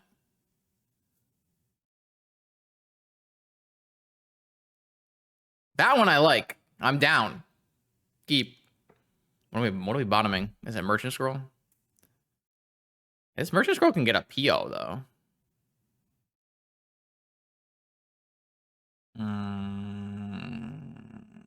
They're not on negations. Oh, they have one negation. Meh.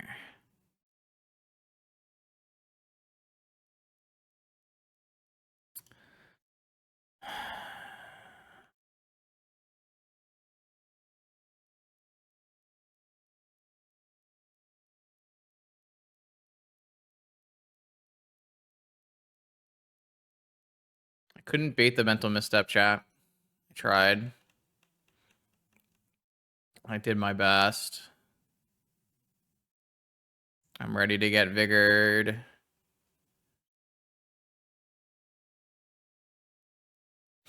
Okay, I cast Ancestral. Survey says mental misstep. No, oh. This is not good. They're just gonna play turn 1 collect roof off of.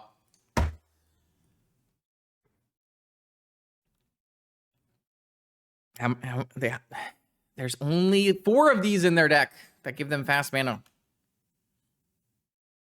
Just every time. I don't like. Come on, man. Like, be serious. It's bug every time. Bug is just notorious for always having a Moxen in their opening hand, even though they play less Moxen than everyone else. Are we supposed to main phase the recall to avoid this? No, it doesn't even avoid this. How would it have avoided anything? I didn't even hit a Lorien here. Lorien here actually saves me. It's totally fine.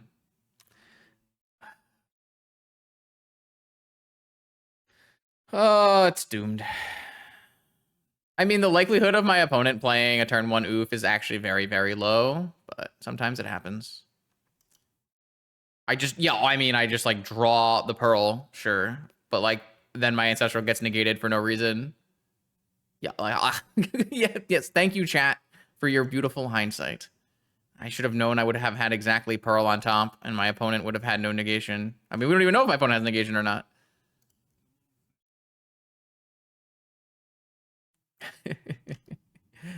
No, it's not worth it. I'm just supposed to Ancestral on their turn and play around negation. Like, that's the thing.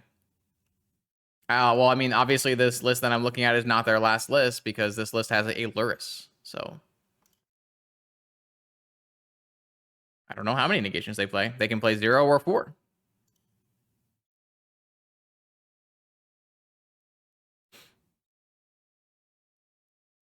I'm like pretty sure I'm always making the play I chose to make, and it's just unfortunate that it didn't work out.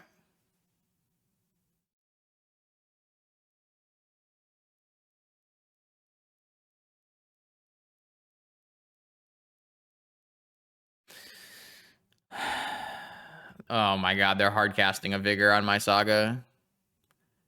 Can Saga be any worse?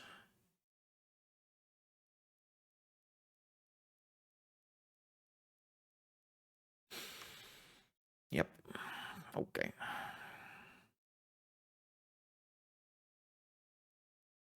I'm gonna need a Tundra.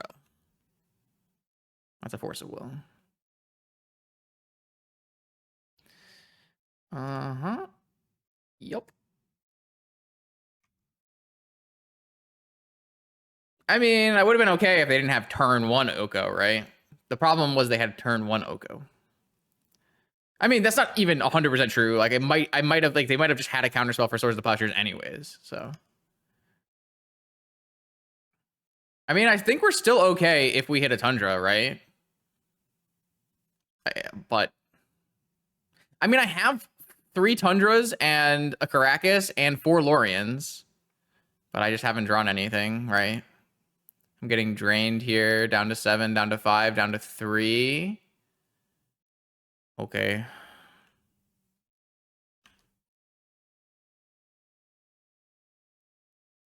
Like, there are definitely games where I get oofed here on turn 1 and still win. I just need to draw, like, the white source, right? I just can't draw the white source. Okay. Remind myself.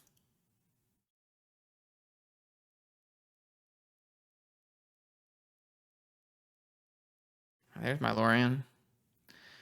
All right. I mean, that's an anticlimactic way to end the stream, but that is definitely a rough matchup. I can't imagine that matchup is ever very good, which is not a great thing for me if I want to play this kind of deck at something like NYSC.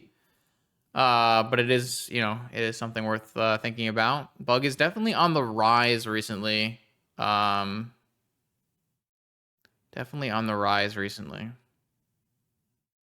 Anyways, the things that I wanted to change, I wanted to swap out. We're gonna put the tropical island back in over the UC, and then the question is like, can we fit a Savines into our deck? And I think if we want to play a Savines, we simply need to sideboard the balance. I thought the balance was like a little